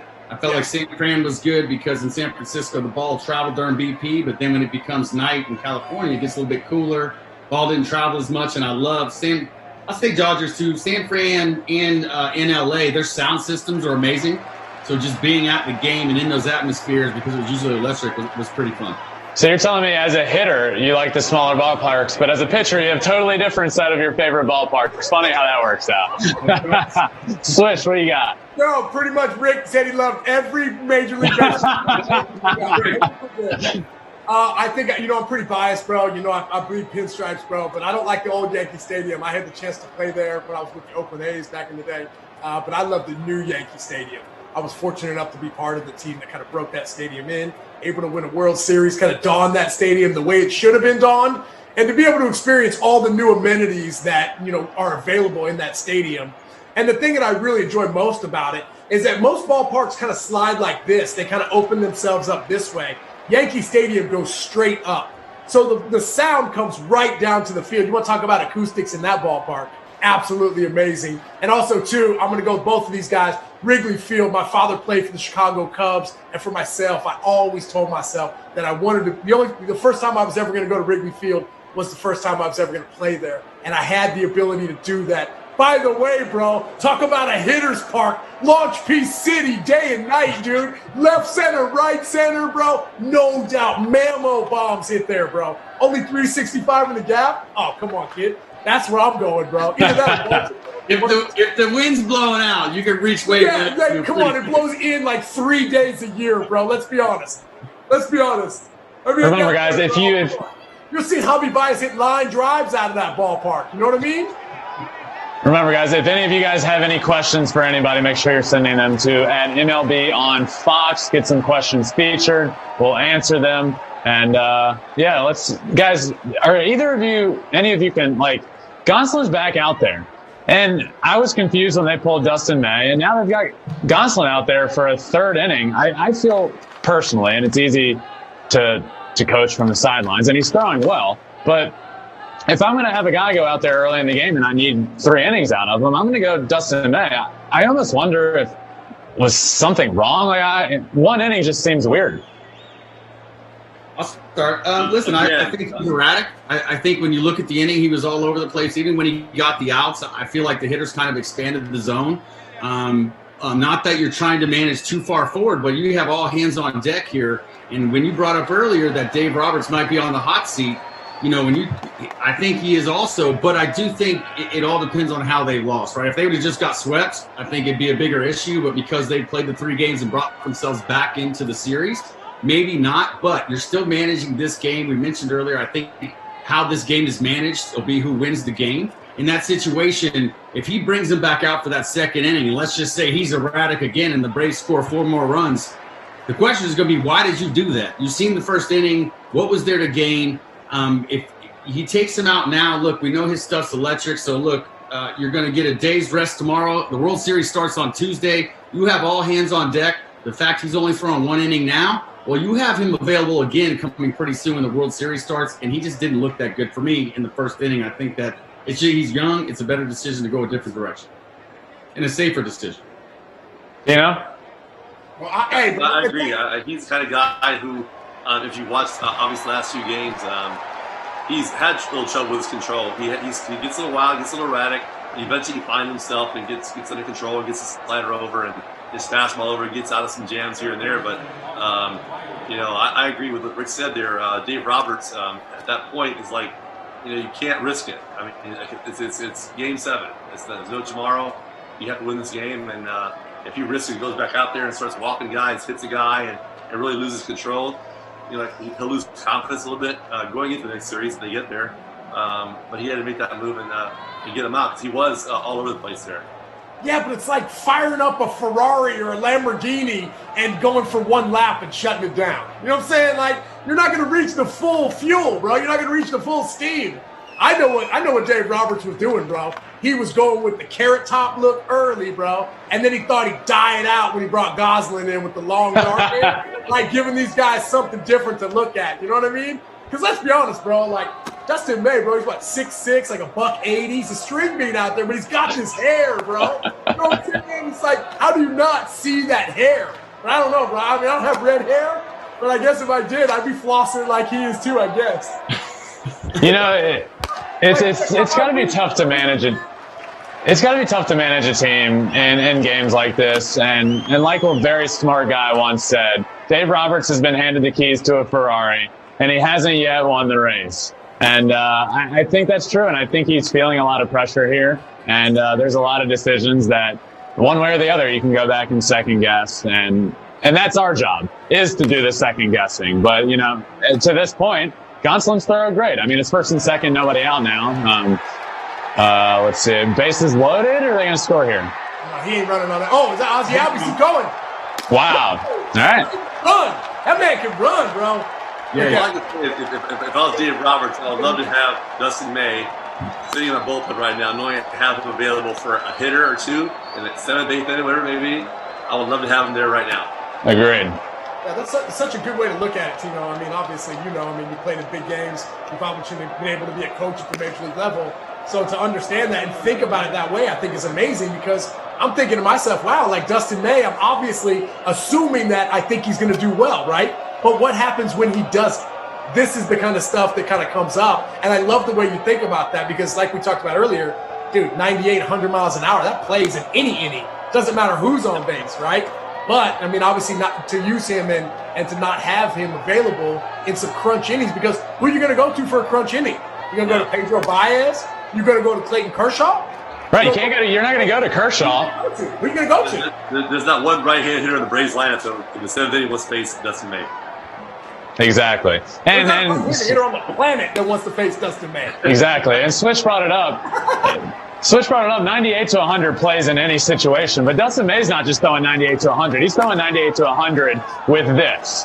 Nobody wants to see that, and especially in extra innings, that plays anytime. And you see 98 to 100 a lot these days, but there's a difference between 98 to 100 and straight and 98 to 100 with that much movement. I mean, I can't. That's tough. That's tough. In both ways, right? Remember some of the highlights when he was facing the Padres, right? And it just seemed like that's when he had his best games. You see the sinker 97 going that way, and then the slider off of it. Kind of reminded me of the Dark Knight. I played for the Mets in 2013 and got a chance to see Matt Harvey. Oh, when he was nasty, bro. Nasty. So from center field, I got a chance to play behind Wainwright, Chris Carpenter, you name it, a lot of good guys. In 2013, Matt Harvey was the nastiest I've ever seen at 96, where sinker cutting looked like the same pitch and going that way. And Dustin May, just to mention, is even more movement, right? The sinker is like from here to there, and then the slider is just unhittable if you think it's so hard, you think it's fastball. But when he's right, I don't think anybody can hit him. But he just, he wasn't feeling it. Yeah. Plus arms and legs flailing everywhere before the pitch. No doubt. True. That makes a difference. When you have the smooth guys right here at 100, it's a lot easier to see. When you have arms and legs flying everywhere and that 100, and hair. Yeah, and hair. Yeah. It really makes it hard to pick up. I mean, you think about the power right-handed guys that the Dodgers have. You got Brusdar Graterol, right? He throws 100, but it doesn't look like he's throwing 100. You know what I mean? It kind of looks like Diego Castillo from the Rays, right? I mean, you can see the ball release out of his hand, and then all of a sudden you look at the radar gun and it's flashing 98 with the flames next to it. I'm like, bro, how's that even happen? Doesn't even look like he's trying to do that. And then he snaps off Johnny Hammer time, bro. You know what I'm saying? It's like, how do you cover both sides of the plate? Like you're saying, Rick, how do you cover both sides of the plate, especially when you're on? Obviously, today he was a little erratic. I think nerves definitely got a little bit of him. Yep. Sure. Yeah. I think that question earlier, if there are going to be some rookie nerves, obviously I think Dustin May had a little bit of that, and rightfully so, bro. My dad always used to say, bro, if it ain't worth getting nervous for, it ain't worth doing it. You know what I'm saying? So at the end of the day, I'm an emotional guy. I know Dustin May looks like he is as well. He's going to learn from this for sure, and all he's praying for is another opportunity to get back on that mound. Yeah. But he got, you said earlier, Ben, he got out of that inning. The first inning he got out of it, he was like fired up, all jacked up to get out of that. I thought when he comes back out in the second inning, he might have a chance to really settle down and find his groove and get going, and they didn't give him a chance. So that's the big question there. Yeah, we got another social. Oh, sorry, Ray, go ahead. Yeah, hold on. Just to reiterate on that, I love the second guessing, right? And just to play devil's advocate for a second, and if you're Dave Roberts and you're looking at the development of this guy because he's young, right? It's like, you know what? He did finish that inning strong. You know what? Why not just get him out of here with maybe a little bit of confidence? And then if he's playing through it, right? And who knows where he is, but hey man, if he comes out and starts to get erratic again, man, damn, then I got to take him out on a bad note. Versus he finished strong, I can get him out of here and we can move on, and I don't get second guessed on either side. Yep. Now we got another social media question, guys. Let's see what we got. This is from Cubs Legion. Who do you think has the edge in late innings? Both pins have been worked and used for the last 6 days, about to be 7. But who survives tonight in the later innings? Let's start with you, Swish. Who do you think survives the night? I definitely think the Braves have a stronger bullpen right now. I think there's a lot of question marks in the Dodger bullpen. I don't think there's one certain guy that you can go to get a huge out for the Dodgers right now. I think there's a lot of fingers pointing in a lot of different directions. I think for the Braves, I think you can go in one or three directions, right? Will Smith, You've got Mark Melancon at the back end of the bullpen, the closer if you need him, and also Shane Green, right? Like these guys have done a tremendous job. They haven't been overworked. They're right where they need to be, and they're ready. Game 7, there's a whole lot of guys in that bullpen. I mean, the only guy that might not be available was the guy that pitched last night, Max Fried. That's the only guy that's not available. So I definitely think right now, if there is an advantage to be had, I definitely think the Braves had an advantage when it comes to the bullpen right now. Tino, what you got? Yeah, I totally agree. I think the Braves do have the better bullpen right now. And like he said, everybody is available right now. Yeah, I mean, the entire staff is out there, or will be out there in the 5th or 6th inning. Yeah. And if to get one guy out or 2 guys out, they're out there and they're going to make it happen because they're fresh and ready to go. Rick? Yeah, I agree. Listen, I just think that the Dodgers are a little bit more overworked. And like we said before, listen, if Ian Anderson could go deep in this game, that just slides onto the Braves side and gives them a better chance to win. Certainly Dustin May only going that first inning, just felt like, was giving the Braves a little bit of advantage. Yeah, I agree with you guys. And I don't think, you think of Dave Roberts, he's not comfortable throwing Kenley Jansen out there. Like, you don't say, all right, you're getting to the 9th, 1-run lead, I'm going with Kenley Jansen. He's shaking a little bit. It's not like he's like, all right, yeah, I got my guy. There's not really a guy out there right now that he's like, oh, well, we know we're getting a 0 this inning. And that's a scary feeling for him to be in. Sure, Kenley's definitely pitched well as of late, and I think that's definitely taken a lot of the kind of like a question mark away. But still, bro, we all know, we all can remember the times when it hasn't been good and how we can all go back to that. So I think that he definitely has a lot of questions that he needs to answer, especially, who he's going to put in a big situation. You see him right now. He's writing on that piece of paper, bro. He's trying to figure out a game plan of who he's going to bring in because at the end of the day, we're in the 4th inning right now. I mean, come on, man. Blake Trinan, bro. This guy was one of the nastiest closers in baseball a couple years ago with the A's. I mean, like, this guy should be able to get a couple outs for sure. But when you got that Atlanta Braves lineup, they keep coming at you, right? They keep coming and keep coming. And I think that's definitely a sign of a great team. He's writing on that piece of paper, please score, please score, please score more runs, please score more runs. Strikeouts. Job easier. Yeah, no doubt, man. But this is one of those things where, especially, I'm thinking to myself as a hitter, right now, this is it. Like, I feel like I can break their backs right now. If I can get myself a knock, and exactly what Nick Markakis is thinking, this game is over. Because right now, the momentum can shift so big in one direction. Nick Markakis over 2,000 hits, over, 14, 15 years in the big leagues. This guy right here, man, he wants to go to the World Series more than anybody. For him to come through clutch in this situation right here would be amazing, man. Great guy, great teammate, and obviously he's been able to put up the numbers for sure. Right guy, right time, right? That he's able to get in there and slow it down and not get too big because he understands the gravity of the situation. Like, all I need is a knock. Like you keep saying, good, solid contact. That's all I need right here. Yeah. Sack fly. Clean shaven Nick Markakis. Had one of the best beards in the game. Gone. It's all gone. Yep. Nah, you got to give us something different to look at, bro. You know what I'm saying? You had to shut it all down. You know what I'm saying? Like, start fresh, COVID, 2020, start clean. You know what I mean? Yeah, when did you cut it all off? Oh, bro. So Joe and I, my wife, we did a campaign to try and get more people, obviously, to sign up to vote. Obviously, this is a huge election this year. Yeah. And regardless of who you're voting. Oh, here we go. Got to get to third. He's got to get to third. Oh, my God. He got What happened there? Oh, bro. Humongous. Forget about the election, bro. Base running.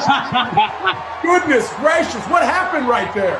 Dude, Austin Riley has to he stayed in that rundown long enough to get on third base. He's got to get to third base. You got to get there. That's tough. That's it, right?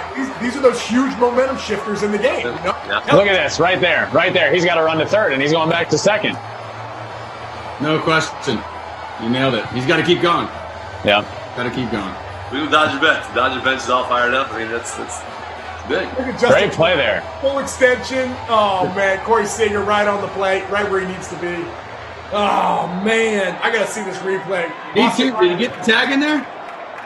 I don't know. That's what he said. He said, hey, check the tape, right? That's just because he feels bad about that base running blunder. But I'm thinking to myself, did he tag him, bro? We got a tag right there?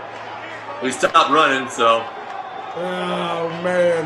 These right now. I don't know. You got That other foot sneaks in there. They called him out. 2 of them. You can't. You got to get to. You got to get to third base there. Yeah. Oh, man, that's a huge momentum shift right there, bro. That reminds me of an interesting question. Do you guys remember any specific huge base running mistake that you made? Like, does one stick out in your mind? Swish? Oh, yeah, bro. Multiple times. Forgot how many outs there were. Taking off running like there's 2 strikes, right? not even thinking about going back to the bag, bro. Like a super brain blunder for sure. But, yeah, multiple times. Tino, you got any? Oh, you know what? I got one for you, bro. And it's on Instagram, and it's absolutely I was in Cleveland, right? The good old 216. And we're actually facing Detroit, I think, at the time. And I don't know who was on the mound, but I hit, off the end of my bat, a squibber down the third base line. Foul going towards our dugout in Cleveland. Well, bro, because it's got that spin on it, it hit the outside part of the grass, kicked back in. Now, when this is happening, I fouled the ball off and just said, okay, turn my back. I'm thinking about the next pitch, right, the whole 9. All of a sudden, Brian Pena, bro, is coming at me like, he's got this huge face on, bro, and he's got the ball, tags me. Oh, bro, ridiculously embarrassing because obviously, you got to run everything out the whole 9. But I just thinking to myself, like, bro, no way that ball's going to spin back into fair territory. And it did. So definitely the most embarrassing base running mistake of my life. You got one that sticks out? I don't have battles like that because I wasn't a very fast runner, so I station. But a few times, about 2 or 3 times, happened to me where I was on second base, and back in the day we bunted. So whoever's up to bat at that point was going to bunt me over to third. So not being a fast runner, of course the reporters play in, and so I got to get a good secondary lead. When the bunt goes down, at least beat the over to third because they're going to try to get me to third as opposed to the guy at first. So twice it happened to me where I can't remember who's bunting, and the pitch, second base, is right down the middle. So I get a big secondary lead, and the batter pulls back and takes it, and I'm hung out to dry, and I get hosed to second base. That's not your fault, T. Don't Tori yell at me. I go, yeah, the ball is right down the middle. I got to get the secondary. The bat was right on it, and he pulls back at the last minute. And it was like Pudge Rodriguez hosed me one time. Somebody else, I'm like, fuck. It wasn't even close. I'm just hung out to dry. It's embarrassing. It's embarrassing, period. No matter Rick, you got anything? I do. I was on third base. I was still pitching. We were in Shea Stadium, right? So the old Met Stadium. And Robin Ventura was at third. Fly ball to center field, right? So I'm tagging up, thinking I'm all fast, right? My third base coach, Jose Akindo, is like, going, get ready, tag up. I'm tagging up. So right at the last minute, Robin Ventura moved into my view, so I couldn't see the center fielder, right? So now I'm like off balance, trying to look for the guy to see if he got it. And I actually got thrown out. I'm off balance. By the time I took off, I was late. I didn't know. I'm off balance to get thrown out. I remember Jose Akindo was like, you dummy, next time that happens, just look at me and I'll tell you. When but he got me. Blocked my view. I couldn't see it. Robin Ventura, salty bat, bro. He got me. It kind of reminds me of what happened the other night in the Braves game, actually, with Ozuna tagging from third base on that ball to right, and he couldn't see because of the shortstop, the runner on second, and the second baseman, so he had to get he was kind of caught in between, and he ended up leaving the base early because he was trying to see, and it kind of reminds me of your situation. He wasn't on the base to tag up because he was trying to see if the ball was going to drop or not. That's my favorite part about baseball, actually, is those small little chess moves that nobody knows about until you play the game for a long time. You learn them, you get taught them. Those small things that can win you a ball game that are really intricate, that make the game so much fun. We need to go back to that base running because I've seen over there on the side, right? There's been a lot of dislike for Austin Riley in that situation. So let's just kind of teach people this in a situation like this. Obviously, Tino, answer this for me. When Austin Riley gets in that position right there with Dansby Swanson hung up in that pickle between third and home, Austin Riley has to immediately get himself to third base. He has to press the situation to get himself over in that situation, correct? No, absolutely. Now you hit one out, man on third, first and third, second and third, still have a chance for a sac fly or a base hit to get him in, and the inning's over. I mean, that's a huge momentum shift right there as we speak, as far as the Game 7 goes. I mean, you get away with that in the middle of the season in June and July. It's not a big deal, but today it's a huge deal. And so in the Dodger bench just all of a sudden came to life, and they're feeling it. In that instance, Dansby's not trying to be safe at a base, to get back to third, to score, because you know that you're not going to score. He's trying to stay in that rundown as long as he possibly can for Austin Riley to get to third base. And he gave him plenty of time, and we saw it in the replay. Austin Riley starts taking a couple steps back to second, and then he realizes, oh, I need to get to third. But by that point, once you make that mistake, you're going to be out. But Dansby did his job there. He stayed in the rundown as long as he could. And with one out, your job as the runner is to get to third base. Then you got one out, runner on third base, sac fly scores you, boom, tie game. And you know that's a huge play that I don't think many people, you know, the common fan watching at home really is going to think about or going to look back on. But this could easily be a 3-3 ball game had Austin Riley gotten to third base. Yeah, you know, to add to that, listen, it's the big leagues, right? The rundown, you're not going to get out of a rundown. Typically, it's the big leagues. Yep. The out should be made. You nailed that, Ben, right? He has to stay alive long enough for Austin just to full speed himself to third, so he puts himself in a good position. Also, too, being a young guy right there, obviously Game 7, he's never had any experience in something like this.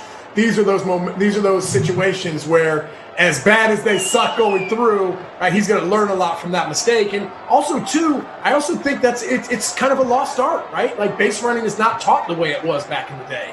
You know, the emphasis now is on more, you know, damage at the plate, right? Not stealing bases, not making outs on the base paths. I remember when I was at Ohio State, I was had free reign to steal when I wanted, right? Because I could run a little bit. All of a sudden, I get to the big leagues with the Oakland Athletics, and Billy Beane says, no. So I want you to go home. I want you to gain about 20 pounds and come back and hit bombs. And I was like, okay, so that's what I did, right? Like, you don't practice that base running as much. But those are those little X factors that you talk about a lot. And like Rick said, until you play the game for a long time and understand those things that go into it, right, you might not quite understand exactly what's going on, maybe as like a normal casual fan.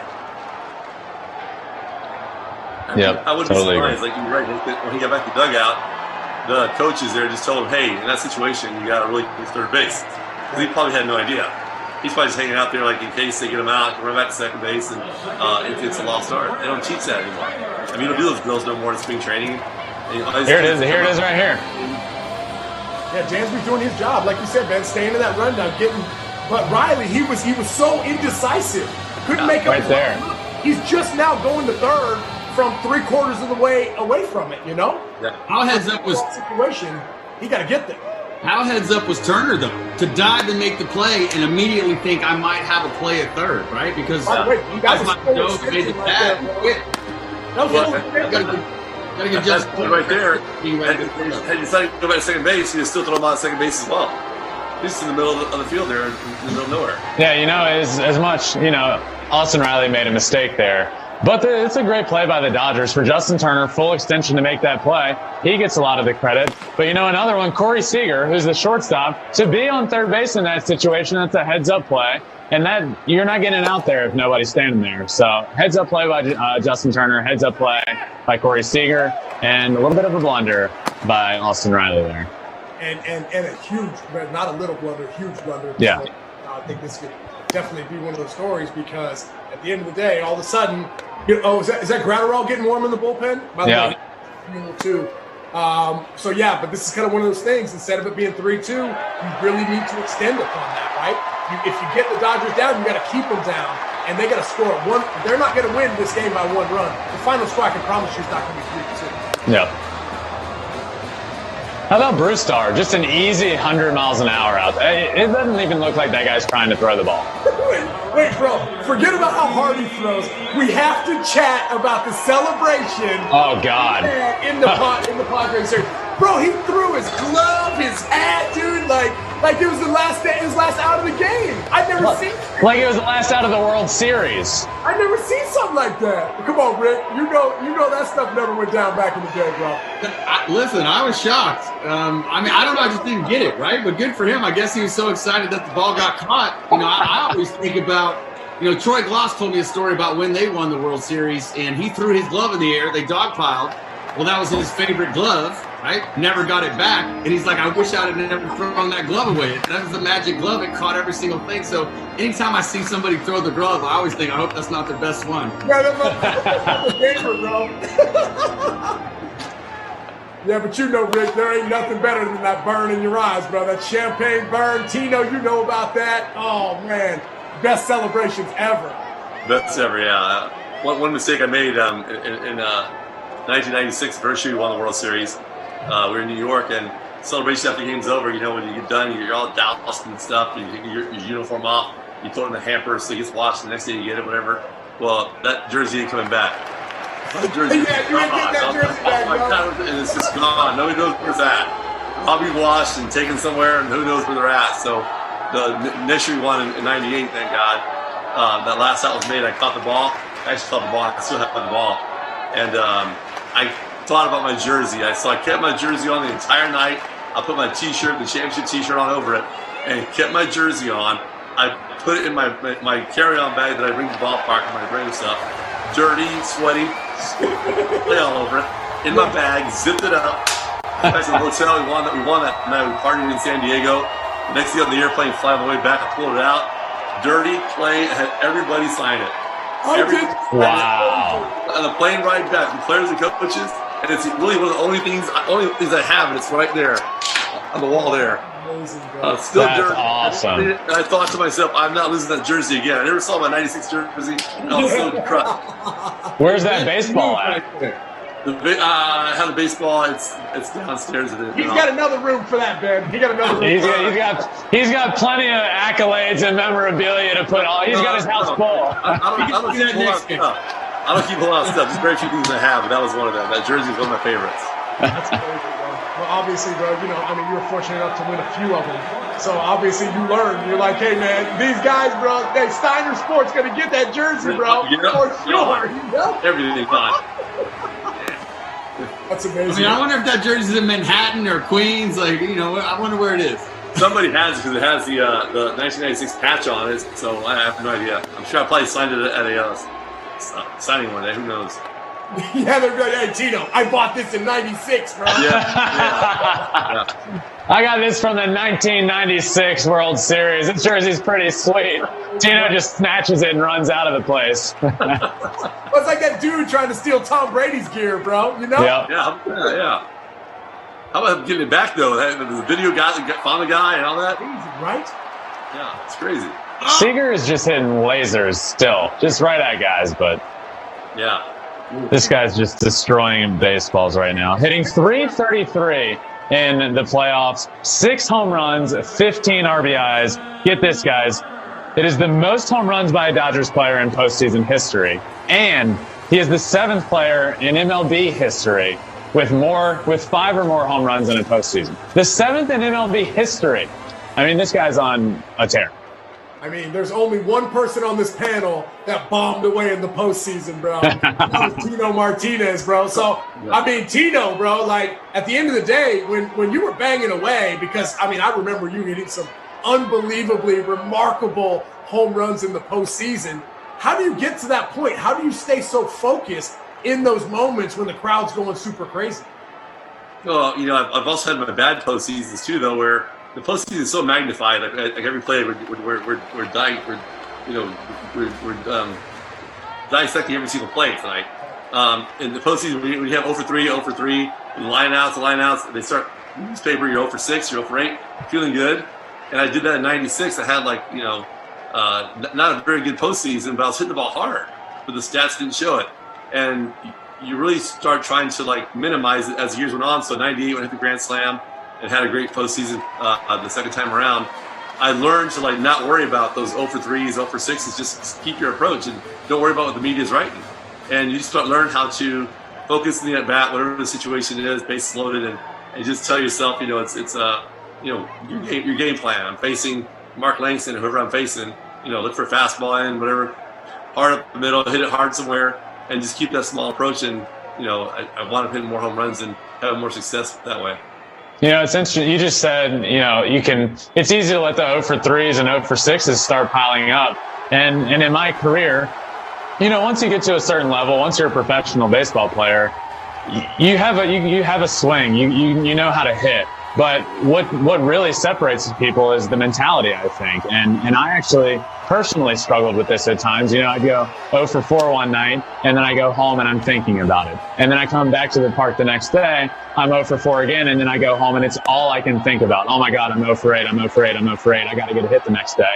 And then what do? You don't get a hit because you're freaking out about it. So Swish, especially you, playing in New York on the biggest market there is, how did you manage that? How did you manage to go 0 for 4? Because 0 for 10s, 0 for 20s happen. But how did you manage to go 0 for 4 one night, go 0 for 4 the next night, and then just clear it?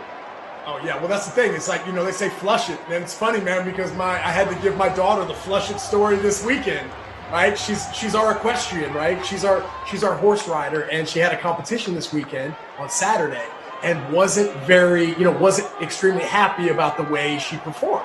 And I was trying to tell her, I was like, baby, I was trying to give her an analogy of striking out like 3 or 4 times in a game was the same thing as not riding as well as she would like to in a horse show here in Florida. And she's looking at me like, what are you talking about? And I was trying to tell her, I was like, hey, you know how like when you go to the bathroom, you have to flush it. What happens with that? It just goes away. And in a sport like baseball, you have to have an extremely short memory because confidence is so crucial moving forward. Because I know for me, when I had the toughest times was when my confidence was at my lowest. But even when I had bad games and my confidence was high, I felt like I was competitive. And I think that's where I tried to go back to was just, me, bro. Come on. Nobody enjoyed the game more than I did. So to be able to be out there and do something that not many people have the ability to do, I think is always something to look back on and say like, wow, man, like nobody else is out here. I just happen to be the guy out here. So that's a blessing in itself. In the regular season, if you go 0 for 10, 0 for 15, 0 for 20, you have 3 months ahead of you. You're like, no big deal. But in postseason, though, game by game is you're going to bat in game 7, you're hitting 0-55. Although and they have it on the scoreboard too, bro. It's all on the scoreboard. That's the hardest part is walking up to the plate and Ben Verlander's 0 for his last 17. It's like, oh my God, I don't want to look. It's in your face. You can't just like put a picture of me up on the scoreboard, maybe not my stats. Maybe like a video of me like doing like a boomerang or something. Postseason is so much more magnified. Yeah. Tino, I will say, I got a chance to play with Tino. He came over, at least see him play, and for us, for the Cardinals, and coming over and watching him take BP. One thing that I was always impressed by was the fact that I felt like when you were in the game, when you were in BP, you always took the same swing, meaning like you didn't overextend. A lot of guys you'll see when they take BP, they get to that last round, they just launch homers, right? Yeah. For me, I always felt like you just took the same effort. It didn't matter. You could care less what the ball did in BP, whether it was solid contact or whatever you're doing. You took that exact swing into the game, and into the game, right, it played. And I just thought that was so impressive and a learning experience for me as a younger player to watch you. Like, that's how it should be done. So yeah, I just had habits like that too. I watched Ankiel Martinez, and I was a young player in Seattle, and he was always up and middle, other way, one swing after another. And then in the games, you get a ball to hit, and it just goes out of the ballpark with the same swing. And I told it to Aaron Judge about 4 or 5 years ago, 6 years ago. He was in Double-A. I went to see him play in Trenton, and he was standing real tall back then. Like he's 6'8", he was standing real tall. He wasn't crouched down yet, and he would get a ball to hit. He would swing out of his butt real hard. And then in BP the next day, he's nice and compact. Boom, right center home run, left center home run. I told him, hey, that's your swing. That's your home run swing. You're hitting the ball. You're hitting doubles. Sometimes they go out. Sometimes you don't. That's your swing. Stay with it, and just stay with that. Instead of 3-1 count, he swings and he misses the ball by a mile, as opposed to just hit the barrel on it. Especially as big and strong as he was, and is. He started getting the hang of it, and I don't take credit for that, but. He's a good example of a guy. No, I do not. You can take it. You got it. No, but he's a good example of a guy who tried to hit the ball like 800 feet instead of 430, which is enough to hit out of the ballpark. Yeah, the time that you have nowadays with the velocity that these guys have, there's not a whole lot of time, right? I mean, it needs to be short and quick. Like Reggie Jackson used to always say, "Swish, it's already up there, baby. All you got to do is touch it." You know. It's already fence high. It's already fence high. You just touch it. Just touch it. And I'm like, Reggie, bro, I don't got that thump like you got, bro. You know what I'm saying? Hey, wait a second. I remember some of Reggie's highlights. It didn't look like he was just trying to touch it. That's what I said. I'm like, bro, you ain't touching that thing. You're like full. One knee in the dirt. You know what I'm saying? Yeah, he was falling down. Me, bro. It's so funny, man. Even when Reg comes in, you know, obviously being with the Yankees, you know, he's such an iconic individual. Right there, look at Max Muncy. That swing right hard. Bro, that 2-strike swing is for the team, not for you. Strike 0 and 1 strike is for you. 2 strikes is for the squad. And in a situation right there, bro, I mean, come on, Muncy probably popped him, hit the grand slam off him last time. He's thinking he's going to come back and do the same thing. But look at where we are right now. 3-2, same thing. 2 outs again. Braves come through, huge pitch, get out of that inning. What is it? I think it's the 3rd inning they've done that. Runners have been on and they've got unscathed. But like you're saying, 60-some% of the time, Dodgers are scoring with 2 runs. So obviously that's going to be the storyline moving forward. Once they get to that 2 outs in that inning, how are they going to be able to get that 3rd? Because that seems to be where the Braves are having problems. Yep. I like these, man. I want to see some more of these questions coming in, bro. I'm like, yeah, I wonder what these people want to know, bro. I know, guys. Don't forget to hit us with your questions. Tweet them. I got a question. Like, what's Rick drinking in that cup of his? Bro? You know what I'm saying? How frosty is Tino? Let's go. Swish, I got a question. As a switch hitter, what was that preparation like? Did you hit from both sides of the plate each day? What did that look like? Yeah, you know, I think for myself, it was more of a feel. I've always been kind of a feel hitter. For myself, right-handed, you know, my approach was very simple, right? I was up on the plate, and I was trying to hook everything down the left field line. That was kind of my philosophy, right? And I never really felt that I had to really work on that. It was just kind of like, all right, I'm looking for some heaters, and I'm trying to exit stage left. Left-handed was way more complicated for me. Felt like I had to really stay through the ball because, remember, man, I never started switch hitting until my freshman year of college. So I never officially started hitting left-handed until I was, 18, 19 years old. So still kind of learning there. I always spent at least 2/3 of the time working on my left-handed swing and maybe 1/3 of the time. Really? Swing. So you were naturally a left-handed thrower and a right-handed hitter? Yep, and a right-handed kicker, bro. You know what I'm saying? You don't see that often. They broke the mold when they made me, Ben. Come on, bro. You know what I'm saying? You know, you hear these amazing stories about, you know, Chipper Jones and the work that they put in, or Mickey Mantle, or the amount of swings that these guys took on each side of the plate. You know, I think obviously looking back and being that Monday morning quarterback, you know, definitely could have done some things a little differently. But I think for myself, I had 2 totally different styles of hitting, right-handed compared to left-handed. And, you know, one of my favorite guys was like Eddie Murray, Chipper Jones being those dual threat. Mark Teixeira was another guy who I really looked up to. And for those guys to be able to provide thump on both sides of the plate the way they did, I mean, that's so impressive because, bro, you know, I tried so hard to be a power hitting switch hitter, and I did a decent job of it. But those guys were so consistent in what they did. You know, obviously for switch hitters, it's so hard because, you know, you're focused on so many different things. Like Mickey Mantle said, you're never going to feel great on both sides of the plate at the same time. And it's so true. And for myself, bro, come on, let me toot my own horn here. I mean, like, I hit home runs from both sides of the plate 14 times in my career, bro. Me and Mark Teixeira hold the major league record for that. So let's go. Something decent at the time. But that's it, man. If I got one stat, baby, that's the one. Let's go. Let's go. Pretty impressive. I got one of them, bro, you know? All right, guys. So we just got another social media question in. Let's see what we got. This one is from Ahan. He says, which of these teams would match up better against the Rays? Tino, let's start with you. Oh boy, I thought the Rays. They're both good, bro. Yeah, I think they're both. I think both these teams are equal. I mean, they're both going to be tough for the Rays. Period. The Rays have their style of baseball, which is a different style with the opener and stuff. They're going to throw different things at these guys. Whoever wins this series here, but I think that both of these teams have great pitching, great hitting, great defense. I don't see them having an advantage against one or the other. I really don't. I'm not trying to just take the easy way out here, but they both have good hitting and, I mean, great pitching. So any one of these 3 teams left the Rays, and these 2 can win the World Series. Yep. Rick? Yeah, I mean, I got to agree. I mean, let's just touch on the Rays for a second. I think they're a really interesting team because they can beat you in multiple ways, right? They can play small ball with you. They can steal a base. They can just do different things, and it just depends on the moment. And I think they showed how resilient they are against the Astros. And I think that makes them a formidable opponent, regardless if it's the Dodgers or the Braves. And like this game or, when the World Series starts, who gets the timely hits, who executes pitches, it's all going to come down to that. I do think it's going to be a good World Series no matter who makes it through. Yeah, no doubt. I mean, it's hard to say. I mean, obviously, I feel like the Dodgers would match up better. I mean, that's who I have winning this game.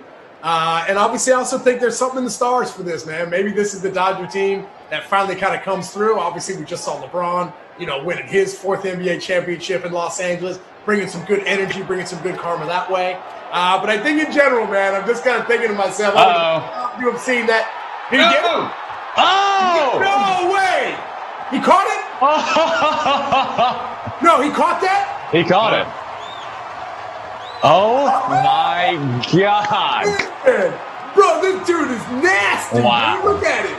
Go, do it, Mookie. Do it, Mookie. Oh, bro. Wow. He does it every game. It seems like every single game Mookie Betts is making a catch like that. Like it's becoming second nature. And no better right fielder. No better right fielder in the game, dude. No doubt. 100%. Down, bro. No doubt. The fact that and by the way, there's another guy that can make some plays. Cody Bellinger. He can make some amazing plays. But wow. This is the reason why that dude got $400+ million. Not everything that he does in the batter's box. It's everything he does on the defensive side as well, man. Fully complete player. Kids, if you're watching, Mookie Betts is the type of guy that you want to be. There's nothing on the baseball field that man can't do, and he gives everything he's got every single day. And for somebody like me, I really appreciate that. He just catches that ball, throws it back in, and we got 2. We're good. Yeah, no big deal. Yeah, by the way, he probably got up like 11, 12 feet right there, by the way. You know what I'm saying? I would have tried to jump me and Rick, bro. We wouldn't even gotten over the fence, bro. They would have been like, hey, bro. I would have to get the spike in the wall and run up that thing. No doubt. I would have definitely had to use the ball. Jumping, bro. I got to run up that thing, Yep.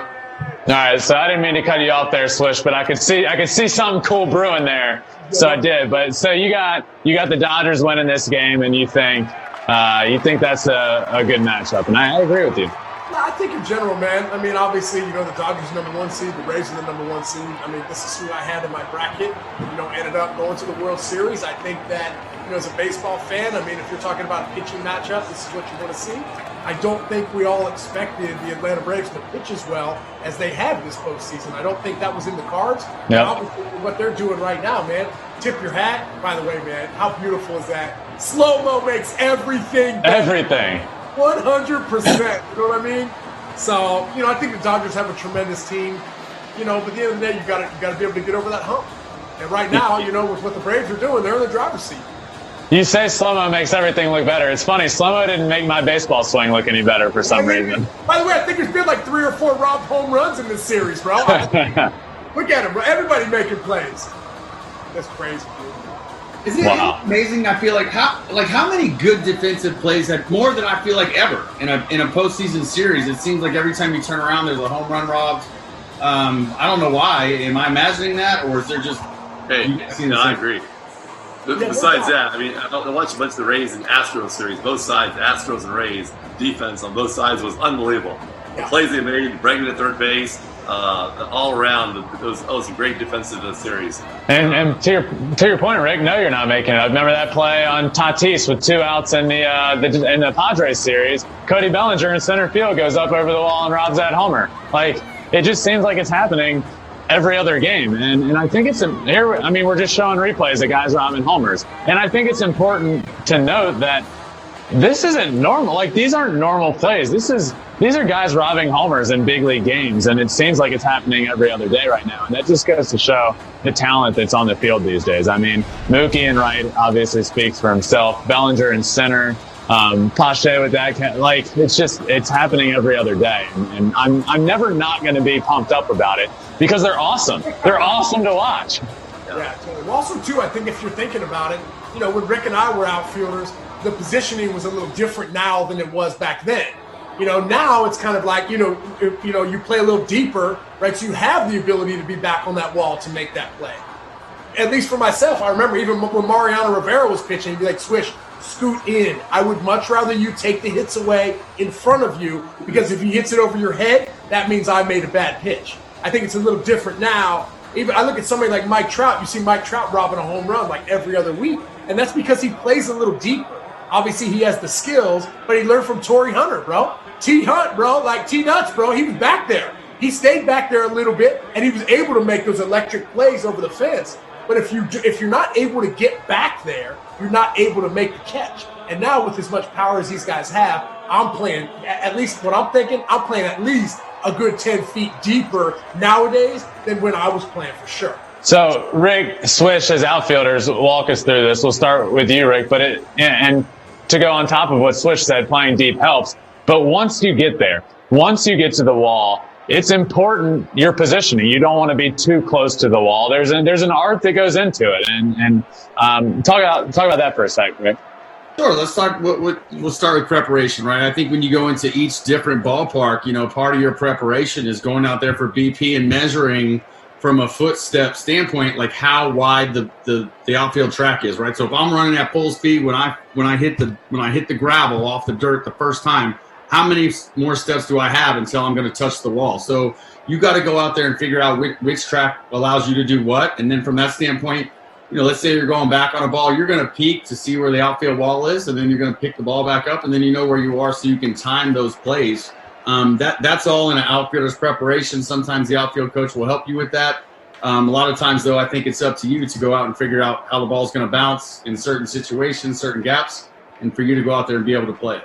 Hey, Rick, talk a little bit about timing of your jump into the fence. Because I think that's the thing, is obviously you're seeing these guys going up over the fence rather than, like you're saying, they've done their job. They know how deep that the warning track is. So when they make that jump, they don't jump into the wall. They actually jump up before they get to the wall. Talk a little bit about that. Yeah, right. You got to give yourself space. So you got to make sure you got space to get there and be able to have your arm be able to get up over it, right? If you get too close to it and go to jump, your shoulder is going to get jammed into the wall, and you're going to wish you had enough space. So I think that's part of it, if that's what you're asking. I know for me, depending on where the ball was, I was either going to jump or take a step off the wall to use the wall to catapult up, or if there's a chance I could just rob it, like the play you just seen with Mookie, I'm going to go ahead and get maybe a little bit closer and then jump so my glove is just going over the wall. How did you approach yours? Yeah, same thing. I was just kind of thinking of a play, when the Yankees were playing and Aaron Judge went to go rob a home run and actually got way too close to the wall. And when he went to jump, he jumped right into the wall and literally almost knocked himself out, right? That's where I always try and tell young kids, jump before you get to the wall, because I would rather jump into the wall than jump and get stuck on the wall. You know what I mean? I think that's a huge thing because, when you're running full speed, the last thing, you need to know exactly where you are. And like you said, I think kids need to understand preparation is so key, regardless of where you're playing, because every ballpark offers you different things, especially in the outfield. In these new stadiums, there's so many different surfaces, from wood to concrete to maybe some travertine to maybe a padded wall, right? Like the whole nine. So they're just giving you a lot of different things. So it's your job as an outfielder to know that, especially, I'm even thinking to myself, like going to Boston and messing around at center field in Boston. That's scary, right? Like, we've seen lots of players get injured back there. But like you're saying, that preparation is key, and that's why, bro, that's why you're one of the best, dog. That's why you're one of the best. Oh, thanks, Doug. Thanks. I think it's easier just thinking about it and being an outfielder myself and listening to you guys talk about it. It's definitely easier, I think, to rob a home run on that ball that's like, oh my God, can I get there? Can I get there? Boom. Rather than that one that you have time and you get to the wall, because then you back yourself up as far as you can, and then you go to jump and you hit your shoulder on the wall and then you look like you got like an inch off the ground. I think you're better off just running and sprinting and taking that leap into the wall than being right back against the wall. Would you agree? Yeah, I think repetition is key. I think the more you get used to understanding, the biggest fear would be, okay, I'm going to stop and try to time this, and then you go to jump and you misjudge it, and it hits the wall and goes back in play, right? Versus getting back to the wall like you're saying, and then you jump and you don't rob the home run. But you would rather do that, get back to the wall and jump and not rob the home run than stop early and try to time it and then go to jump and miss it and it hits the wall and bounces back in and the guy has a triple and you look like an idiot. So it's really, I mean, I think repetition, getting out there, seeing the balls, but I'm with you because if it happens the way you're saying it, you didn't have time to think about it. You just went there and tried to make the play. If it ends up not going out, well, you were just trying to do your job. This is a good question we just got in from Michael. He asked, in your opinion, who has had the nastier home run robbery, Mookie or Cody? So Cody's from the NLDS with Tatis at the plate and Mookie right there against Freddie Freeman. Let's start with you, Swish. Who you got? Mookie, bro. Cody's wasn't even leaving the ballpark, bro. Wasn't even leaving the ballpark. No, that Mookie, that's intense. That's legit. That's good stuff right there. And obviously being able to save as many runs as he has. I mean, no better right fielder in the game for sure. Are either, Tino, Rick, are either of you going to pick Cody or are you both? No, I'm going Cody because I was watching that game, right? Come on, bro. He was throwing 100. So Tatis, so you seen the ball, right? It's like, is there any way Tatis can get a hold of this? He hits that ball. Right, Cody's going back. So at first it was like, oh my God, Tatis actually just hit this ball out of the ball. I know, right? And then somehow Cody made that play. I don't know, just in the moment. I'm going Cody because I remember yelling at my TV when that happened, and my wife was asking me what's wrong with me because I was yelling when he caught it. So I'm going the other way. I'm going Cody, but they're both great. I'll give you that. Tino? Well, Tino, break the top. But we talk about getting used to ballparks. Mookie has been playing this ballpark now for just only a few games in the new Texas Stadium. So, I mean, he's really adjusted well to the size of the walls are up and down, different sizes. His robbery the other day was one of the best I've ever seen.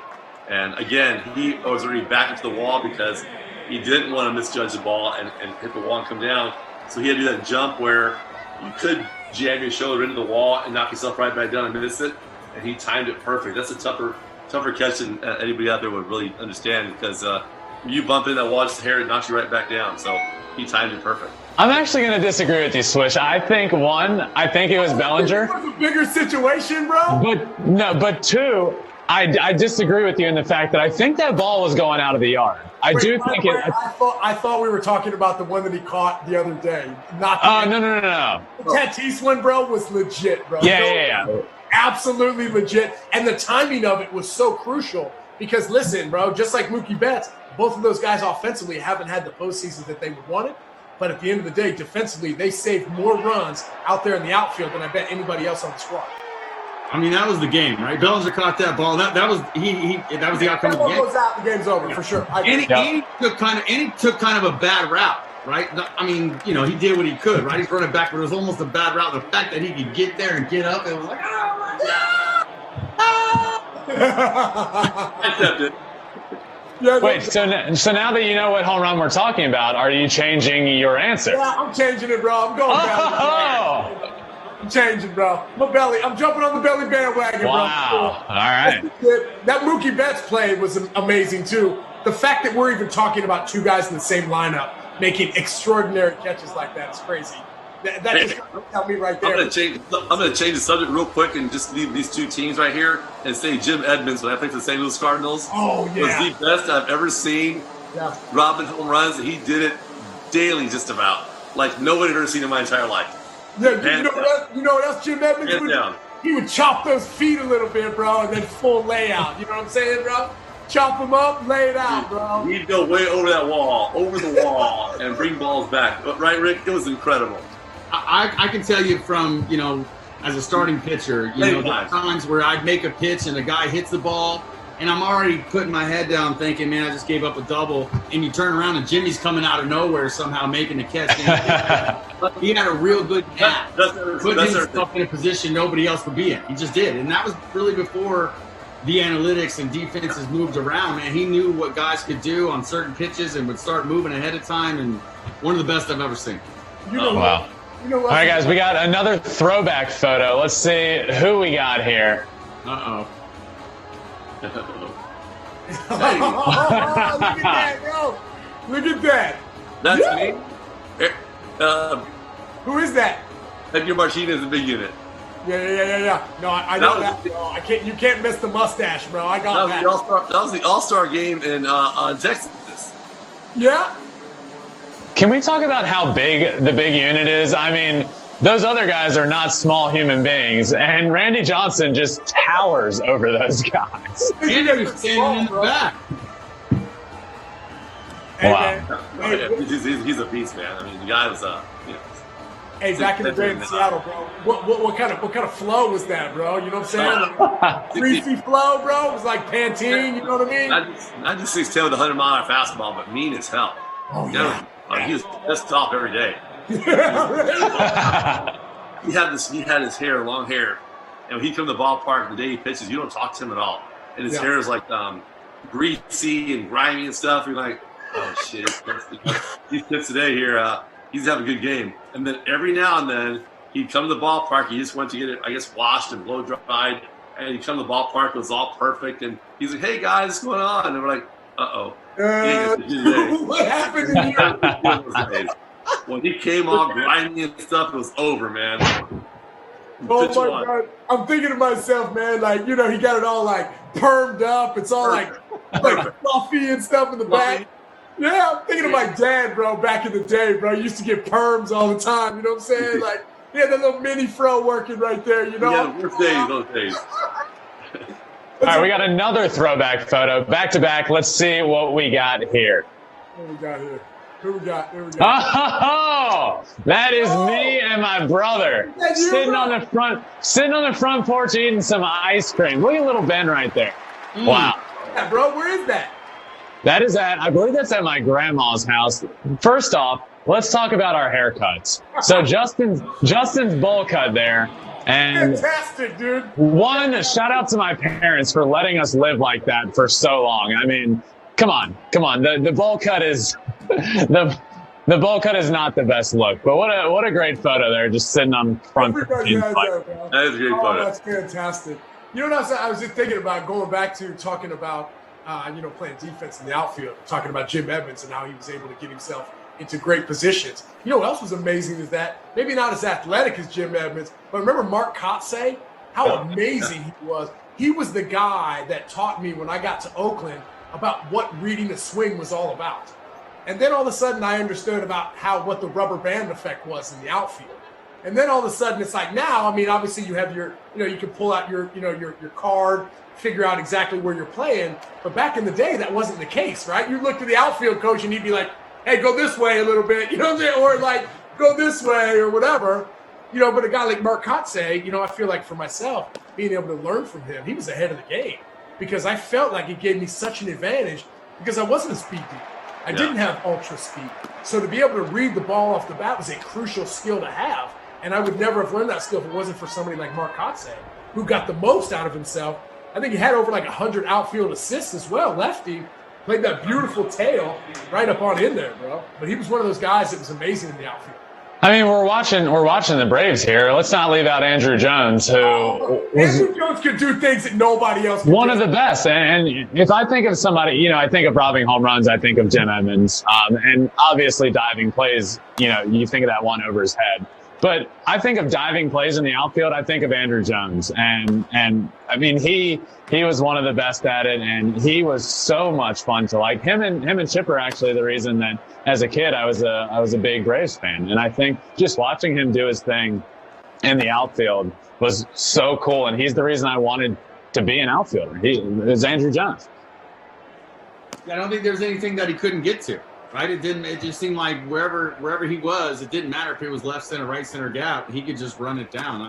I just thought that I was a Braves fan as well. I think that he could cover as much ground as anyone, right? And I'll put Ken Griffey Jr. in that category, because growing up, I was a junior fan, and then watching Andrew Jones, I felt like he was the next coming of Ken Griffey Jr. And just watching him do it for so long, just what an amazing talent. One of the great things about Andrew Jones, I'll never forget, was how shallow he played. He played, I mean, I'm not going to say right behind second base, but a very, very shallow center field, where he'd go back on the ball and chase him down left and right to the wall and gap to gap. But a lot of times you hit a ball, like a line drive over the pitcher's head type line drive, he'd come forward and just catch that ball. That's a guaranteed base hit in any other any of the ballpark without Andrew Jones playing center field. He'd get beat every now and then, a ball behind him deep, but for the most part, where he played at, where he positioned himself so shallow, he took away so many base hits in front of him than most guys could ever done. Yeah. I mean, Rick, you, as a pitcher, you just talked about sometimes he gets beat over his head, but he can make up ground. And also, as a pitcher, you're probably more frustrated giving up a hit that drops in front of an outfielder. You know, if a guy gets you and hits a ball, tip your cap. But you don't want to give up those bloopers that land in front. So I feel like you'd rather guys like be able to get to those balls that would be bloops, as opposed to, you know, if a guy barrels up a ball, you tip your cap, right? Yeah, look, Swisher brought it up earlier, 100%. And Chris Carpenter, even from a center field standpoint, was the same way. Look, he was like, look, I want you to play in, because if I make a mistake and throw a ball over the middle of the plate, the guy's going to hit it off the wall. That's my fault. But when I make a good pitch, or I make a good sinker or a good cutter, and the guy gets jammed, I want you to be able to make that pitch. I want to be rewarded for making a good pitch so you can make a good catch. 100%. Yep. Being able to take those hits away in the middle. I mean, you know, Andrew Jones, bro, I got the chance to play with him in the Yankees. I think it might have been, 2012, 11 or 12. And obviously a little different type of player when he came over at the end of his career. But still, bro, I think the joy and the love that he brought to the game and to the locker room every day was one of the reasons why I loved him as much as I did, right? I mean, that's why I put him in my top 5 Braves of all time, dude. There it is, right there. I got to spend some time with him and to be around him and to learn from him and to enjoy the game with him. That's the things that I really enjoy a lot. And now he's got a son of his own who is going to be an absolute baller one day. You watch, dude. He's doing it right now. I've seen a video of that kid. Hey, bro, I follow him on Instagram, dude. He rakes. Deal, bro. Like, these young kids coming up, man, the things that these guys are going to be able to do are going to make us as ex-athletes look ridiculous. They'll be like, dude, it feels like you're moving in slow motion. You know what I mean? Like, these young kids just have a way of going about the way they do things with an elegance and swag that I don't think athletes like us had back in the day. Yep. Totally agree. So, Switch, why don't you take us through your top 5 Braves? Yeah, I saw Eddie Matthews on there. I up there for a second, and then they cut it off. Maybe I was talking too much. But obviously, man, my number 1 Atlanta Brave on the planet, Hank Aaron. Come on, yeah. Bro. 715 home runs. I mean, what he stood for on and off the field. Just a great Atlanta Brave. Great. I had the opportunity to meet him a few times, being with the Braves there for a little bit. And every time I got the chance to talk to him, I'm just thinking to myself, like, this is crazy, bro. I'm talking to a video. You know what I'm saying? So he's one of those guys. Obviously, we talked a little bit about Chipper Jones. Eddie Matthews being able to do the things that he did. Chipper Jones doing it from both sides of the plate. Andrew Jones. And to finish it up, bro, I put a picture on there. Cannot believe it, bro, but I put a picture on there. I think he's great. I think he's a great announcer. I think he does a great job. But for him to do the things he did as a starter and as a closer, I think is the reason why he made this list. Obviously, a Hall of Famer. You could put guys like Greg Maddux up there as well, Tom Glavine. But those are my top 5. I think those guys right there would be pretty good in a lineup, bro. I think I'd take those guys every day of the week. Love that. Let's. We got another social media question to ask you guys. Let's see what we got. This is from MLB on Fox. Who did it better, Mookie or Mookie? So these are both of Mookie's catches. The one from the other day, oh my God, 2 great catches. And then today's. What do you guys got? Which catch was better? Both of Mookie's. Swisher? Oh, bro, come on. The one that he screams and he goes crazy, bro. Like, the celebration after that one on the top is absolutely amazing. Yeah. Both catches absolutely awesome. But that first one up there, man, the energy, just the overall excitement that he had was awesome. Tino? I think the one today. I think the one today, he robbed the home run today, and the score would have totally changed the outcome of the game as of right now. He saved a huge run there, or 2 runs there that would have made a big difference. And the one the other day was a fantastic catch as well. He was going backwards. He really didn't rob a home run. It would have hit the top of the wall. But he still, the way he went back on it and caught it was a tough catch. But today had a bigger impact on the game, robbing the home run. Yep, right. Yeah, I go with the other day because I'm going to trust his reaction, right? I feel like his reaction to it was he surprised himself. I don't think he thought that he could get to that, and in his mind, he felt like, it was a difficult catch at the time. So I'll just trust his reaction to it.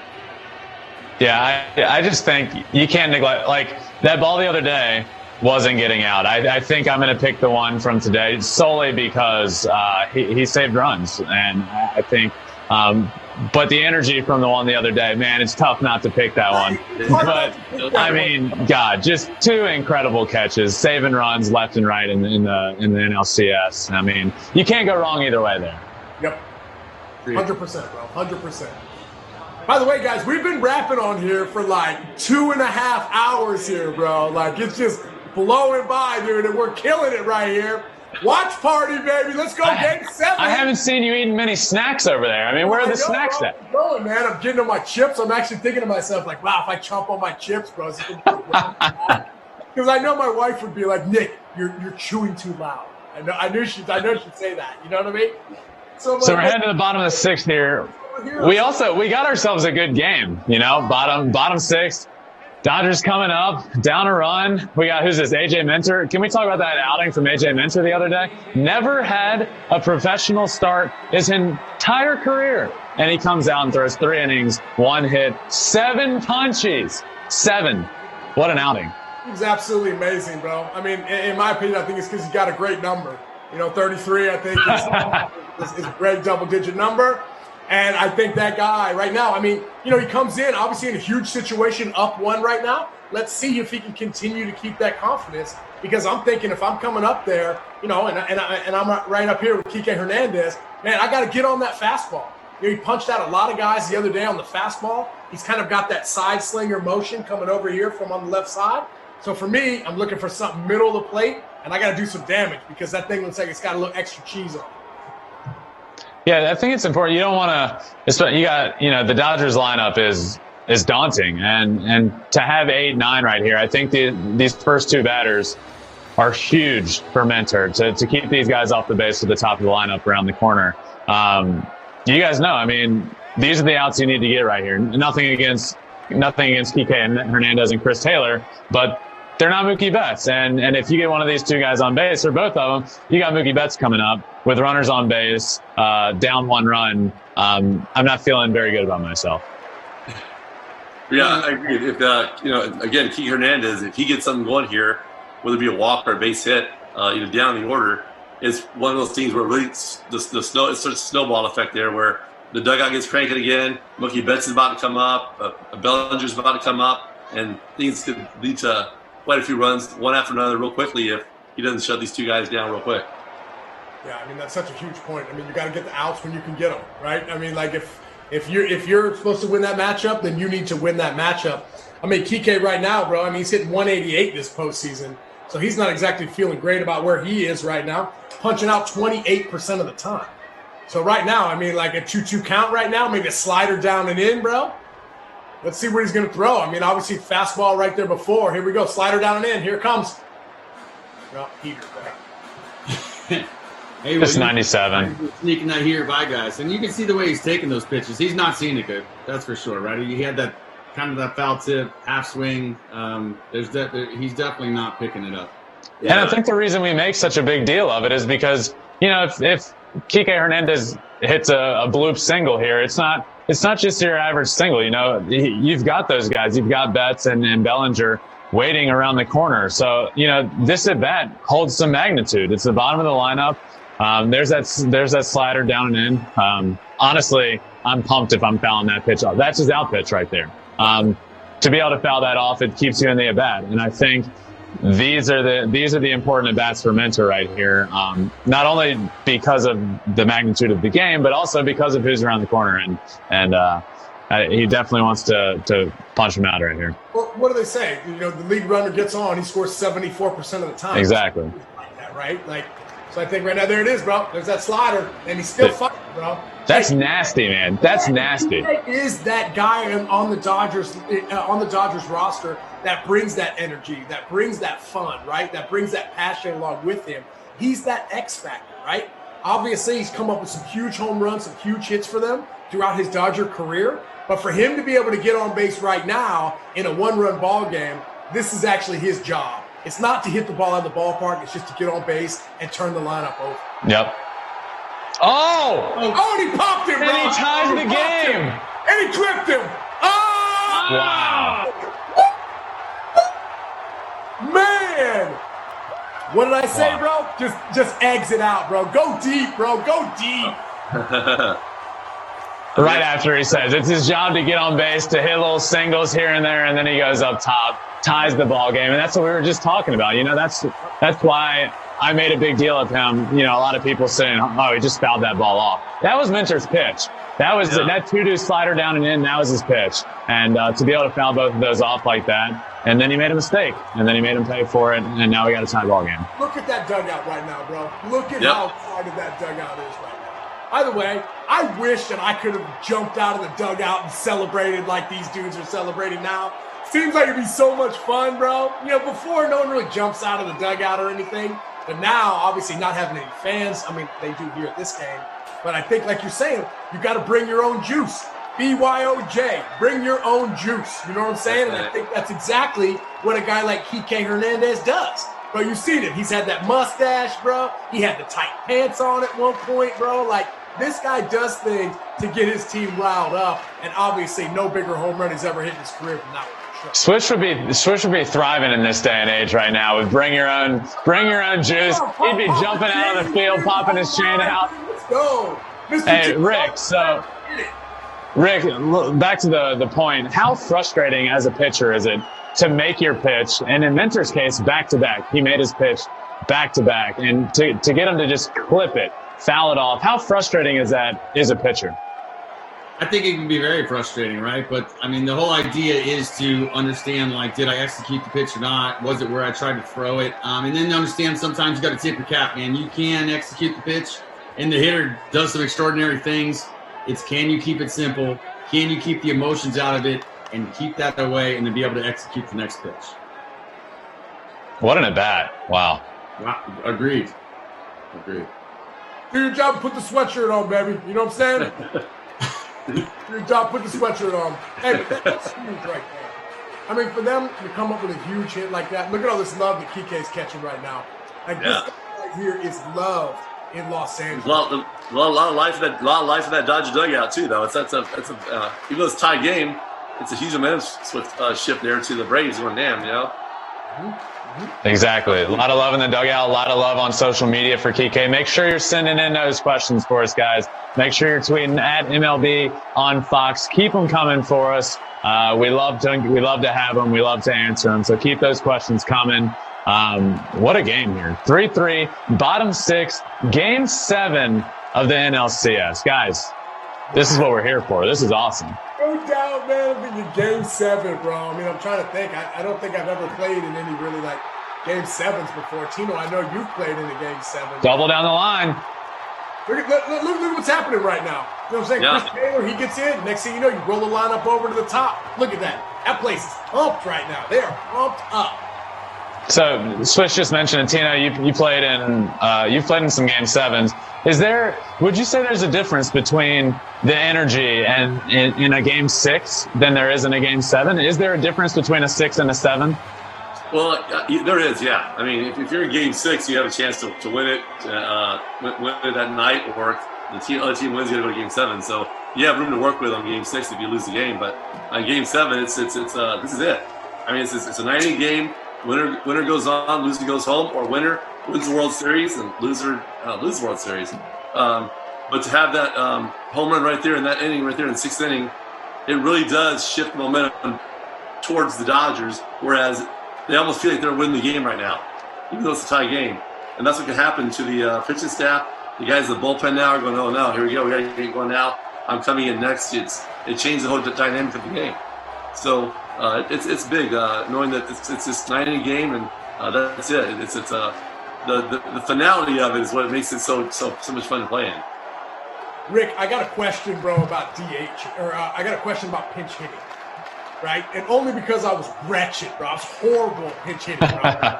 So hard to do, right? Kike Hernandez comes in, pinch hits for Jock, hits a huge home run, right? And if I'm not mistaken, I think you may have had, an unbelievable pitch hit home run for yourself in a huge game. But I think in general, for someone that had success as a pinch hitter, how do you do that, right? Like, what's the mindset that you're going in? Obviously, you're making, you know where the lineup is. You know where you have a chance to hit in the lineup. But kind of break it down for the people at home exactly what the mindset is of a pinch hitter, because it's not an easy thing to do.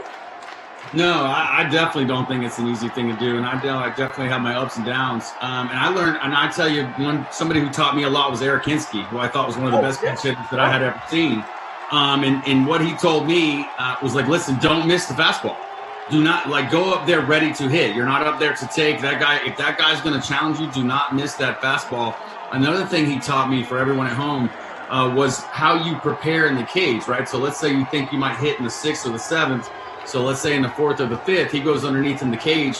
One thing that he taught me that I thought meant a lot was when he went in there to take swings, whether it was off the tee or soft or front toss, he didn't worry about results. He's like, look, I'm not worried about if I'm hitting the ball good right now. All this is to get my body ready, because once I get out there in that game time situation, my adrenaline is going to be flowing so much. It's going to be a whole different atmosphere. So I don't take anything I do in here for account. It's just to get my body loose so I don't pull anything. Now I go out there ready to look for a pitch to hit, and yes, yes, yes, no, or yes, yes, yes, yes. So, Swish, you said you were not good at it. What would you say makes it so tough? And I would ask Tino here, but Tino never came off the bench. He was always just raking who he played. Sometimes. I definitely think what made it a little difficult for me was my hitting style, right? I was a very patient hitter. And I think that looking back, I think I would have been way more aggressive in those pinch hitting situations, right?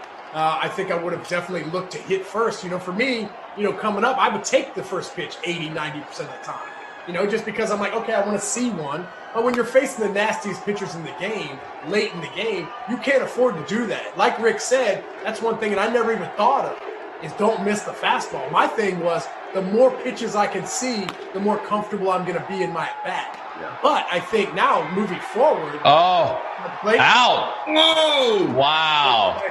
What a great play. What a play. Wow. Momentum. Swings back. That's it. Now, stalemated again, bro. Stalemated again. Wow. That's huge right there. Ron Washington is over there with the Atlanta Braves. And, I got the chance to work with him when I was with the Oakland A's. My father actually gave him his first coaching job in the minor leagues. So I've known Wash for a long time. Eric Chavez won 6 Gold Gloves with him. I know Miguel Tejada won a few. And now he comes over here, and you see the work that he puts in with guys like Ozzie Albies, Freddie Freeman, right? Like, there is no better defense on the infield, other than the Tampa Bay Rays right now, in my opinion, than the Atlanta Braves, because the things that they can do up the middle with Dansby, as well as Ozzie, Freddie Freeman, is like a stone wall, ain't nothing getting by him. Austin Riley still kind of figured things out for him over there on the third base side. But overall, man, when you have a guy like Ron Washington that can teach those guys and work with those guys, they're only going to continue to keep getting better, That's why you see Ozzie Albies making those great plays like that, or Dansby Swanson. That doesn't surprise them, you know what I mean? Tino, I'm trying to think, like, you being an infielder, do you remember having, like, a great infield coach that really kind of got you through? I mean, I know you University of Tampa guy, All-American, did your thing there, but I'm thinking, like, is there one guy defensively that really kind of molded you into the guy you were? Yeah, Sammy Palazzo. Remember Sammy Palazzo, the coach manager? Yeah. He was our infield coach for the Seattle Mariners when I first came up. And, I was always a good hitter. I was never really a good defensive first baseman. And he got me out there early every single day. Ground balls, turning double plays, day in, day out before the games in the afternoons. And I'm thinking, what are we doing in the big leagues now? We got to do this every day. And we did it every day for the entire year. And I could tell you by halfway through the season, when I was on defense, I wanted the ball hit to me. I knew that I had the footwork. I knew that I had the glove work. He taught me so much in 3 months there of just wearing me out with backhanded balls, drills every day. Not just that, throwing to second base, turning to doing the whole 9 yards as a first baseman, as a right-handed first baseman, where you got to really pivot and make the turn to the point, like I said, where I'm going to say I was a great first baseman. I was a good one, but I got so much better because of him and the work he put into it for me. And going back to your point about, you talk about Ron Washington, I've heard so many great things about him as well, where, Chavez, who's a great third baseman, Gold Glover. I remember the story where he actually gave Ron Washington one of the Gold Gloves and told him, I don't win this without you. So they do make a big impact in your life. And Sammy Palazzo was a really good infield structure, really helped me become a better defensive first baseman. I got to say something about that play we just saw right there. Chris Taylor sliding into home plate right there. Now we've kind of got that Buster Posey rule at home plate where there's not collisions. Back in the day, hey, bro, somebody was catching one right there. It's kind of like, because you're trying to protect the guys, but you also need, because right now, Chris Taylor's in a tough spot. Yeah. Darno is blocking the plate right there, right? So what are you supposed to do? Right? You can't dive into the plate because right there, if Chris Taylor's not wearing that thing on his left hand, those are broken fingers right now. Yeah. You see what I'm saying? So it's like it's almost putting the runner at more risk than the catcher because the catcher feels like he has full reign to do whatever he wants because he can't get hit. So obviously I know Buster Posey was the guy that kind of made that, kind of all happen. But, in a situation like that, this is the game 7 of the playoffs. You know what I mean? Like, hey, bro, sometimes you got to go full bore. It's something like in a case like that because I remember back in the day, a couple years ago, I think a couple guys got called safe at home plate for the catcher trying to block the plate a little bit, but it looked like Darno was in that same spot. I'm thinking to myself, I'm running down that line. Rick, you too. You're thinking to yourself, where am I supposed to go? He's pushing me out. He's pushing me out of my running lane. The only way he had a chance of causing anything right there was running right into it. 10 years ago, I think you're almost a bad teammate if you don't run that guy over, right? That's the way we were brought up. Like, you are supposed to run that guy over. You'd almost be looked at as just the soft guy who wouldn't get it done, especially in the playoffs, right? You'd have been like nobody would have talked to you for 2 days. 100%, bro. You're so right. But now it just seems like there's so many rules, even at second base, trying to figure out, like, what are you supposed to do? Back in the day, we're trying to get a piece of somebody so you can, maybe cause an errant throw or the whole nine. But nowadays, it's like, hey, slide straight into the bag. Believe me, I understand, man. It's like you don't want guys to get hurt. But also, too, man, there's that competitive vibe that goes into these games. And taking away the physicality and the collisions in the game, I think is something that we need to come back. I think the fans enjoy it, right? I think I enjoy it. You know what I'm saying? Like, it's a lot of fun to watch. But, obviously when you put guys at risk, you definitely don't want to, injure the investments that you have on the field. So I get it from that side. But on the other side, I'm like, well, this is game 7, man. Let's go. Throw those rules out the window for a hot minute, I think that play right there was more dangerous than if you'd have taken him out at whole play with the shoulder, running with his shoulder. Saying, right? If he did that first right there, Darno buries his knee right in his wrist. He could have broke his hand real easily if he wanted to. Not by trying to, but that was more dangerous than him taking him out. 10 years ago, like Rick said, 10 years ago, he's getting destroyed at the play right there. And Swish, you say it makes sense, injuries, I get it. One, it's exciting running over. Like, it's exciting to watch. It doesn't happen all the time. Right. And two, back to Tino's point, I agree. I think, Chris Taylor put himself more in jeopardy there than if he just runs over the guy. Catcher's wearing gear. Obviously, there's certain situations. But I think it's much more likely for Chris Taylor there to get his arm snapped or to get his fingers broken than it would be if he were to run over Darno at the plate and then both just lay on the ground.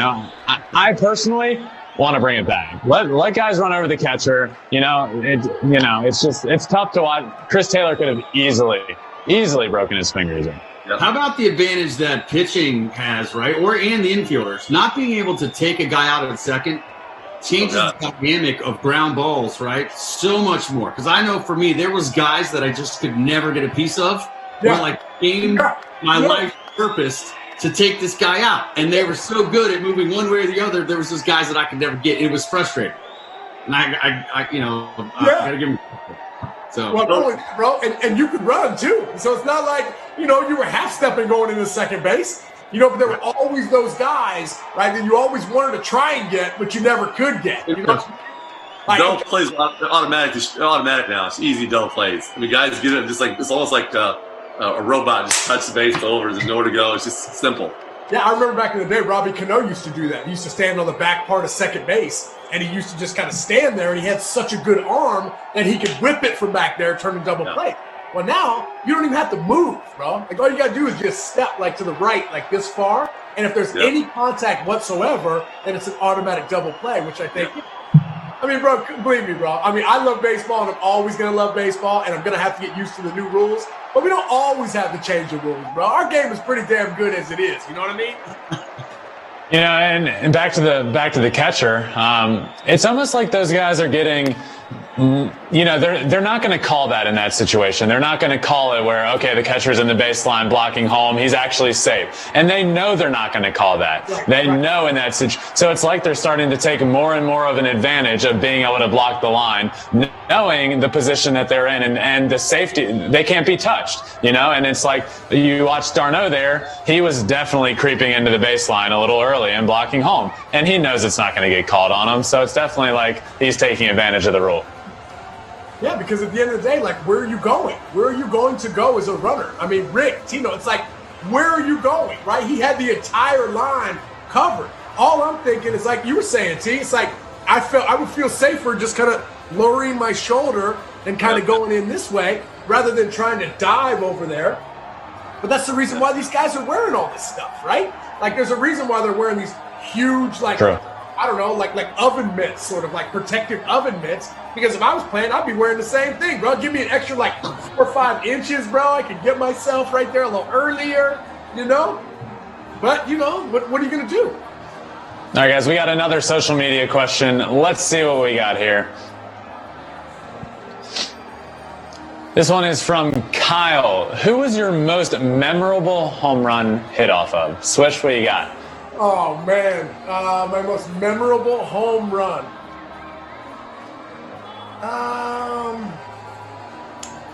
Sorry, it had to be my guy Ryan Dempster, bro. I hit my 200 run off him. Grand slam, upper deck, Yankee Stadium, bro. It was epic, no doubt, bro. I mean, he's amazing, bro. What he's doing over there on MLB is awesome, and he brings a lot of fun to the game. But yeah, I'm sorry, Demps, but that was my guy Ryan Dempster, no doubt, number 200. What pitch was it? Oh, little baby cutter, bro. Peace. Saya. Right here, right side, bro. Right over the power side of Yankee Stadium, bro. Exit velo, 106, 107, you know. Rick, what you got? When my first day back in the big leagues as a position player, Doug Brokaw, seventh inning, hung me a little, like halfway decent curveball. Kind of one hand flipped it, maybe 2 rows back at the most, but it didn't matter because it ain't how far, it's how many, baby. That's right, man. That's right. That was your first game as a position player? Yeah, first game back. Most Wow. Wow. Bro, Tino, what you got? Guys can do both, right, Tino? I'm going to go in the 2001 World Series off of Young Kim. Woo! You remember that one, bro? Yeah, well, we're down by 2 runs in the bottom of the 9, 2 outs, and I had the 2-run home run to tie the game to extend into extra innings, and where Jeter eventually hit the walk-off to become Mr. November. That was probably my most memorable one during the 9/11 year as well. Oh, bro, what was the sound like? What was the sonic boom that went off, bro, when you hit that ball? Well, I mean, that was a long line drive to center field, so I wasn't really sure if it was gone or not. Once it went over the fence, the stadium erupted. It was incredible. Wow. I mean, I'll never forget that. I'll never forget that, bro, because, hey, I faced a couple side armors in my day too, bro. Those guys aren't easy to hit. And back in the day, he was throwing some fuzz from down there too, you know? I know he's sitting at home watching, and he knows my answer to this, but my most memorable home run was the one time I ever faced my brother in my entire life. And it was in spring training, and we were down in Lakeland, Florida, and I had never faced him. And I go over in the box, and we were on a different field. He was throwing in the AAA game. I was throwing in the AA. We were playing in the AA game. And I go up to our minor league field coordinator. I'm like, hey, I've never faced my brother. Can I go over there? He's like, yeah, sure. I need an AB. So I leave my field, and I'm like, I'm telling my buddies, I'm like, he's going to try and throw me a heater and break my bat and look dumb in front of all my friends. So I go over there. I get in the box. I'm batting. I waited behind the dugout and ran into the box. First pitch I ever saw. Heater, hit it out. Hit touched home place, run back to my field, and have never faced him again. No way. Hey, bro, you can say you hit a home run off a Hall of Famer, bro. That's how was that at Thanksgiving? Not good. He always says, "Why didn't you come back and face me?" I was like, "I'm good." That's right. What done, man. I can imagine that, man. But hey, you know, you definitely want to have something on it for sure.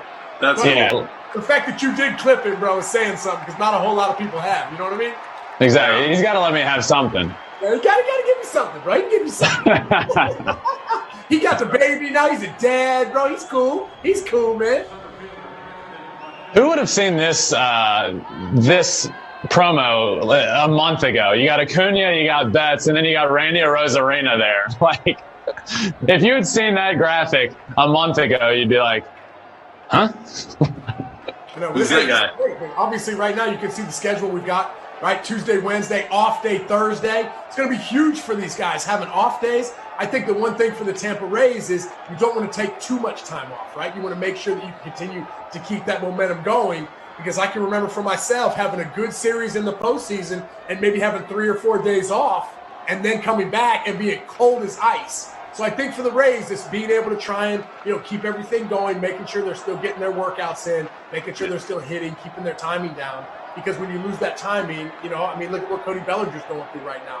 It's tough to get it back, You make a good point, what it makes me think of is that Detroit Tigers team that walked off. Maglio hit that walk-off grand slam to win that series and to sweep that series, and they just came out against the Cardinals in the World Series and were flat. And, talking to some of those guys and talking to my brother, he said, we just had too much time off. And especially in baseball, when you're hot, you want every at bat you can get, you want every game you can get, and you don't want to take a break. And I think it showed there. They had a week off straight, and I think that showed. So you make a good point, Swish. And Tino, I know you played in a few World Series and had some where you had some breaks and some where you didn't. So would you say there's a difference? Well, I think this year it's a good break. I mean, the Rays have today off. They probably do it today. They probably practice tomorrow and start the World Series on Tuesday. So that's perfect for a little bit of rest, get the bullpen, get the arms back in shape. Back in order again to get organized for the World Series. And the same thing with whoever wins tonight. They'll have that one full day off to recoup a little bit and get going. But in 1996, the first year we won the World Series, we clinched the American League Championship Series and we swept the Orioles. And the Braves and Cardinals were in a 7-game series, and both teams were playing really well. We sat out for we had about 5 days off there at least or so before we started the World Series, maybe 6 days. And we just kind of practiced a little bit, no inter-squad games and whatnot. And the Braves went 7 games to the Cardinals and beat them in Game 7, had 1 day off. And then we got rained out in Game 1 of the World Series. We had 7 days off, and the Braves smoked us. Games 1 and 2. Blew us out 2 games in a row. We had lost our timing and lost our little momentum going, and that really hurt us at that time. But we were able to bounce back and win games 3, 4, and 5 in Atlanta to get back and win the World Series. But those first 2 games were we were just lost, and they were just so hot coming in. Swish, were you on that 06 A's team? Oh, yeah, bro. I had the best look at that home run, bro, than anybody.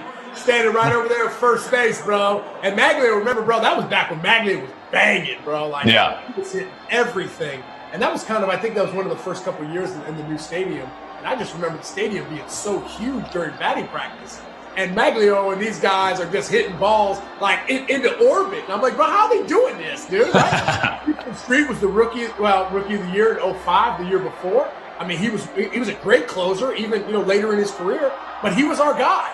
And at the end of the day, man, we felt good. We beat Minnesota in the round before. And then all of a sudden we come to Detroit, and we knew that they had some arms, bro. Your brother, Max Scherzer, right? They had all those guys. And so I think for us, man, being able to – remember Jeremy Bonderman was on that squad? Yeah. He was on that team as well. And I remember for us, we just thought we had a really good chance, bro. And they waxed us. But Maglio hit that grand slam, and I'll never forget it. I'm standing at first base just like this, and he hit that ball, and the entire stadium rose up. And guess where I went? Exit stage left, dug out, down the stairs, bro. Before the ball even landed, I was off the field because that was just one of those series that you just want to flush it. Because it was just like, the finally got back to the ALCS. We had such a good squad. Frank Thomas was on the team that year. And we thought we were good, man. Cocky, and the Detroit Tigers just waxed us, bro. Swept us, dude. We went as fast as we could, I thought that Detroit was the best team in the league that year, no doubt. I was with the Cardinals then when that happened. And by far, I thought you guys were the best team on paper, or the Detroit Tigers, I should say. Yeah. I remember Anthony Reyes came in there starting game, just throwing 85, 87, and dominated, right? It's just the Tigers had too much time off. Like you said, Tino lost your timing. I thought that was really interesting, and from a fan's perspective, really good about this year's playoffs, where basically we played every day. Right? There was a baseball game every single day. You didn't have to wait. I don't know how those guys felt on the field, but I know for me, watching as a fan, I thought that was fantastic. You're right, Swish. That team raked. You remember they had Maglio, Pudge, Carlos Guillen. That team raked. Raked, bro. Absolutely raked. Now, there's one question that I do want to ask you guys, because I think it's something that we've never had to deal with. And obviously, 2020 COVID kind of stricken season is kind of crazy. But how do you think that you guys would do? Tino, you started off. How do you think you guys would play with no fans in the stands? I think it'd be tough to begin with. I think when they first started the season again, I don't know how they did that. I mean, it's tough enough. I played for the Tampa Bay Devil Rays in 2004, and we had about 5,000 people there or so. It was like a stadium. And that was tough to play. It really was tough to play in back then. I was like, you're just hoping somebody's there. But when these guys came back and started playing before the postseason in front of no fans, I think they started getting acclimated to it a little bit. Getting used to it. Once you get used to it, and you realize, hey, we're playing for something here. We're playing for a real World Series trophy, a real season. You're playing for your contract. You're playing for your team. A lot goes into it. I think they started adjusting to it pretty well. I'm not sure about to adjust to it that quickly, but once the postseason started, though, and then the playoffs, and you see the intensity, man. It's like two teams hate each other because there's so much verbal jabs. You won't let you hear everything now. What they're saying about you, what you're saying about them, and you kind of get going a little bit. But I think it would have been tough, but they've done a great job. I think everybody that I watched all the games, even the guys who didn't make the postseason, played so well and played so hard with a lot of intensity, which is fun to watch. Yeah. What you got, Rick? I see. I think both ways, man. I think there was times in my career where I thrived on that energy from the crowd. And once, like you say, you get acclimated to anything, right? So you playing with the Yankees for so long, and then me starting my career in St. Louis where there's 50,000 strong every single day. You get used to it.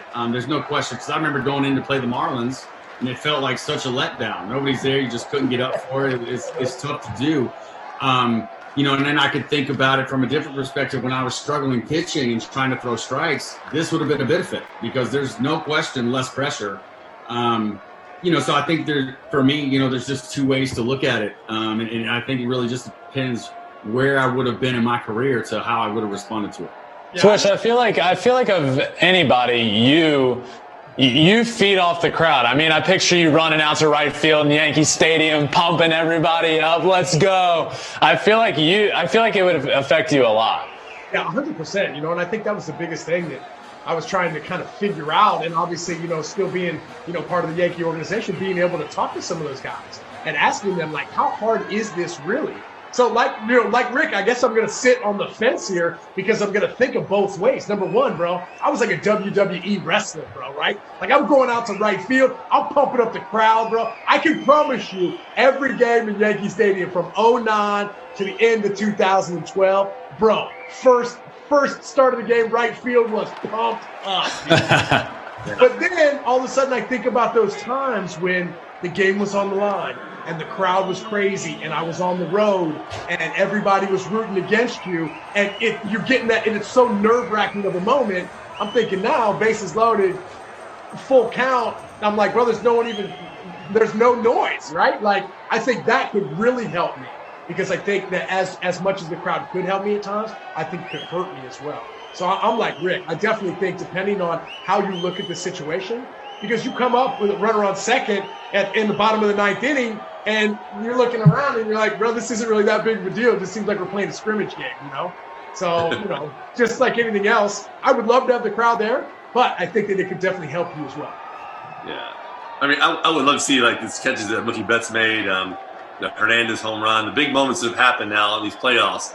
I wish those guys had 50,000 people there to, like, get that crowd and really show how big of a deal that play was, that hit was, because there's nothing like that. And they still know it's exciting for these guys to do that, but I wish they had the atmosphere there to go along with how well they're playing and that big hit or that big catch they make. I think for Mookie to have that reaction the other day, the one where he high stepped after, for him to have that reaction with no crowd there to pump him up, I feel like it's pretty sweet. Like, that's, like, if there was a crowd there, it would have been insane. Yeah, awesome. I would love to see that as well. Yeah. Well, yeah, Rick, I mean, like, you know when you make a good catch, bro. You know, or Tino, you make a great diving play. You know when you make something special and you do something great. But could you imagine making a play and then you're like, you get up and you're like, here, bro, just take wah, wah, wah. Wah, wah, wah. You know what I mean? Again, you got to remember, though, even the NBA playoffs, the hockey playoffs, you got to remember that, and I'm sure they know now, millions of people are watching all over the place on TV. Right. But it's hard to fathom that, but, I mean, it's exciting to watch. Can we talk about Chris Martin just dotting right now? I mean, 97 on the black to Will Smith there. Yeah. Hey, well, here's my guy, guys. Here is my guy. This is his spot right here. You see what I'm saying? Right? He's had a couple good ABs, couple walks, hit a laser to right. This is the guy that needs to make it happen, right? Cody Bellinger, come on, ex-MVP. This guy knows what he's capable of doing. I just like checking out his overall setup. I just feel like he looks a little stronger in the box. He looks like he's moved off, giving himself a little bit of room. But you know what I think happens with Cody? Sometimes he's late and he gets pull happy. When he first came to the league, bro, he was hitting left center Johnnies like it was going out of style, right? Hey, a left center home run counts just as much as a right field home run, right? So at the end of the day, trying to get himself back there, but it's hard to do that if you're not on time. And watch that front right shoulder. He gets in trouble when that front right shoulder starts spinning in the first base dugout. But right now, Chris Martin, bro, he's thinking to himself, I am not missing in the middle part of the plate, staying away. Right here, 2-1, off-speed pitch, 100%, bro. I feel like he's locked in right now. I feel like Bellinger's kind of locked in. He's had 2 great walks. He hit that laser out. I feel like he's locked in right now. Well, here we go, bro. Here comes an off-speed pitch, slider or changeup. Oh. He's looking middle end the whole time. I mean, they offered that ball. Right? And this is for me. Like when I struggled in the postseason, this is what happened. You just assume you're going to get that ball in the middle part of the plate. But the problem is in the playoffs, these dudes don't miss, right? They do not miss in the middle part of the plate. Cody right now needs to be looking out over the plate, looking for something to take the left center. You see how he's falling off? So he's falling back in the first base dugout? That's where his struggles are, right? The only ball he hit hard today was that ball on the inside part of the plate that he hit to right. He needs to change his sights more to the outside pitch, right? Think more left center than right center, because I also think that keeps that front side in a little bit. He does. That's the only thing he can do at that pitch right now. And Chris Martin knows that. They're going to keep going away. They're going to keep going away. And he's going to keep taking that swing. And I don't know if there's anything he can do unless he makes an adjustment. And then he made a mistake. But he was late. You see what I'm saying? He missed right there in the middle part of the plate, but he was late. Rick hit it on the head. If you're not getting that foot down, your body's not going to work. That's the biggest thing you tell young hitters. If you can't if you work hours and hours and hours on your swing, if it's not on time, it's worthless. So timing is so crucial in a baseball swing, because if it's not on time, then your swing's no good anyways, because you're rushing to get the barrel to the ball. If he can get that front foot down a little earlier, give himself a little more time to make a decision, he'll be all right. But like you're saying, I mean, hey, Ben, you hit it on the head. He's not going to do anything with that pitch on the outside. That's all he can do right there.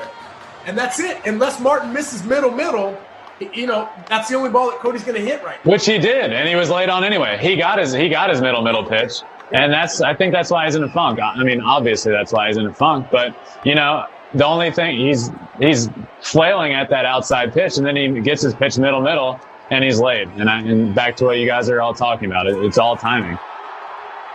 Oh, there's that middle pitch. Right down the middle end. What just happened? What I tell you, bro? What I tell you? That's the guy right there. Don't miss middle, bro. The total mistake. Wow. He's making me look good. I said he's locked in, and he goes upper tank in Texas. That was the one, bro. That was the one. That's so. He looks so feeble. Left those little foul balls away. He looks so bad. I don't know why he threw that. I mean, they didn't set up a way there. They didn't set up a way. Oh, he tried to go up and in. What do you want? Why are you? That's where. Yeah.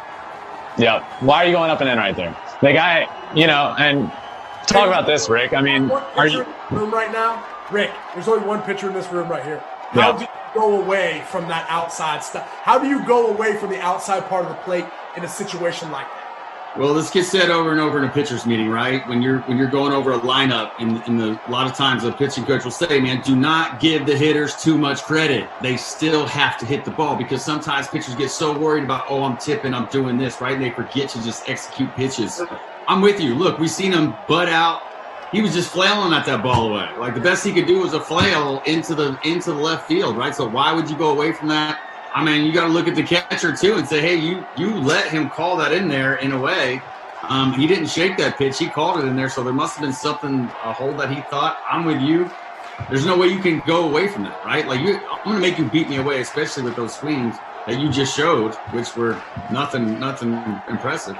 So, Rick, like you just said, you would be told, don't give the hitter too much credit, which means if he's taking those swings on the outside pitch and clearly cheating and his shoulder's pulling out, keep hammering it. Don't say, okay, well, he's looking, I've thrown it 4 times in a row. Let me throw it up and in and try and sneak one by him. Your point is stick with what you know. Stick with what he's struggling with. Don't try and trick him.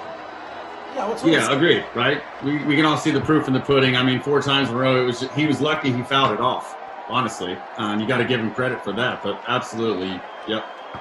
I mean, I don't want to say I told you so, but I think we need to roll tape at the beginning part of this show to see what the X Factor was for the Los Angeles Dodgers, bro. Roll tape, Mikey. Roll tape, bro. That's unbelievable, bro. Hey, like you said, man, it's just, that's kind of the way the game is now, right? I mean, it's a solo homer here, a solo homer there, a lot of strikeouts, a lot of walks mixed in. But, that's the name of the game. That's 2020 baseball, bro. A lot of bombs. Like you said, you hit 20 bombs, no big deal. Again, that one swing right there, one swing can just totally lock him in now for the rest of the series, the rest of the game today, and to the World Series if they make it that far. That one swing really gets you locked right back in. Yep. I mean, you always say you're always one swing away, right? You're one swing away from getting yourself locked and loaded again, and that could be that swing. I'd like to see where his foot was when the pitcher released the pitch. Right, but it looked, either way, bro, he threw that thing right in his honey hole right there. Yeah. And he put some back speed Johnny on that thing, bro. What was that, about 106? Upper deck, 4 something? Goodness gracious. Somebody get the exit velo on that. Speaking of locking in, guys. We got top 8, a 1-run ball game in Game 7 of the NLCS. This is what it's all about right here. I love that social feed. Saved by the Bellinger, bro. Who didn't watch that show back in the day? Kelly Kapowski. Let's go. Zach Morris. Let's get it. Wow. Remember I met Tiffany Amber Thiessen one time, and I was just like, oh, my gosh, you don't even know. You don't even know. Like, guys my age think you are the jam, bro. For real. It was great, man. That was amazing. Cody needed that. For sure, his team needed that. Look at all his guys, man. They're outside the dugout. They're giving him that love. Tino, you hit it on the head, baby. That right there could roll all the way through the end of the World Series for him. I'm telling you, and I'm thinking about your brother out there watching this thing going, we're talking about this stuff, but it was a mistake. It's not, he probably didn't mean to throw it there. He tried to go outside again and just left it in the middle. It happens. Yeah, that's the thing, man. Like you said, most of the time, pitchers don't miss in situations like that, especially in the postseason. Right. I think listening earlier when Ben was talking about, when Justin was in there, he said pitching 1 inning is like pitching 2 or 3 because every pitch is so magnified and the intensity and the focus is so huge. 100%. You don't see balls, right? If he wanted to hit his spot right there or if he wanted to be where he was, I'm sure that's not where he wanted to miss on that one, Those 2 foul balls in the other half were just like the weakest things ever, just like he's way out front. Yeah, no chance. And those balls were strikes too, though, in the zone. Yep. Wow, that's huge. That's a huge home run for him right there. Yeah. That's big. It's just tough to swallow if you're Chris Martin because you feel like he had no chance on the outer third of the plate. Yeah. And then to throw that pitch and get beat there, it's got to be tough to swallow. Mm-hmm. Wow. He's feeling good. He's also saying, man, my forearm's killing me, bro, from bashing everybody, bro. I caught an elbow. My shoulder hurts. That's what he's saying right now. This is it. Guys, this is it. This is the moment that we were talking about, right? Are we going to see Clayton Kershaw at some point in this game tonight? Are we going to see him or not? Because right now, let's be honest, who do we have left in the bullpen for the Dodgers right now? Let me look at my sheet right now. I'm sure they wish Dustin May was down there. Yeah, you got, Joe Kelly. You got Urias, who's in the game right now. I'm going with no. You're going to see Urias and Jansen if they still have the lead. I agree with Rick. Yep. I'm saying no as well. Jake McGee, Joe Kelly could come in. Throw some Billy pitches. Chance plays in the pitch of his extra innings. Guys, also, how about them going with Urias here and not Kershaw? Like, you know, you could have gone Clayton for the 8th, and I think that goes back to our point earlier. He doesn't have a great track record coming out of the pen, and I think this even more so states our point that we're not going to see him. If we're not seeing him right here, we're not going to see him. Yeah, well, if you look at the numbers right now, Urias has a .69 ERA this postseason. He's absolutely phenomenal right now. Wow. Right? He's got 3 games. He got 3 wins. Right now, opponents are hitting 149 off this guy right now. If you don't think that this is the guy, by the way, we talked about it a little earlier. I think Rick was talking about it. How much Dave Roberts really does love him some Clayton Kershaw. And I think Dave Roberts has gotten himself in trouble in past years of going to Clayton Kershaw a little too much. Obviously, right now, going with Urias, figuring out how that's going to play out. Man, this is it, bro. This is game 7 stuff, bro. Like, this is what it's all about, man. This is why you play this game, for sure. You know what I mean? Because I don't care what anybody says. Somebody's getting their name on that trophy, bro, for sure. And I don't think there should be asterisks. I think this year has been a crazy year. They've sacrificed a lot. So whoever wins this championship this year definitely deserves it. You guys agree? I totally agree. 100%. The way these guys played the entire year, all the guys, all the teams, I watched a lot of games, man. They all wanted to win. It wasn't like let's just play it through here. When we eliminated, go home, and that's it. These guys were going after it hard. All the teams, man. They're still. You see the excitement in the dugouts for the last 3 weeks in the postseason, how much they want it. Yep. Yeah, I think more than ever, this is an organizational win. I feel like a lot of times you'll hear guys say, thank the GM for bringing this guy over, doing that. And, 162 is different, right? That's about a team win. I think right now you got to credit the front office, everyone that's put all this together, what they've done to keep guys healthy, deal with injuries, deal with positive tests, the way they've navigated their way through all this, what's been unprecedented times is you've got to tip your cap to everyone involved. Yeah, I agree. It's definitely different, 162 compared to 60. But, dude, what these guys have gone through from day one with all the protocols they've had to go through, playing in front of nobody, that makes a difference. That takes a toll on guys going out there every single day and not playing in front of fans. And I think for a totally different reason than in a 162-game season, this is going to be a pretty cool trophy for whoever wins it. It's an unprecedented year, but it doesn't discredit it by any means. Yeah, for this kind of crazy COVID season, bro, this is right up my alley. All I got to do is go hard for 60. Oh, bro, let's get hot for 60. I might win an MVP, bro. You know what I'm saying? I wasn't good enough to hold it for 162. Maybe I can hold it for 60. You know what I mean? Right? Just thinking to myself, like, this is just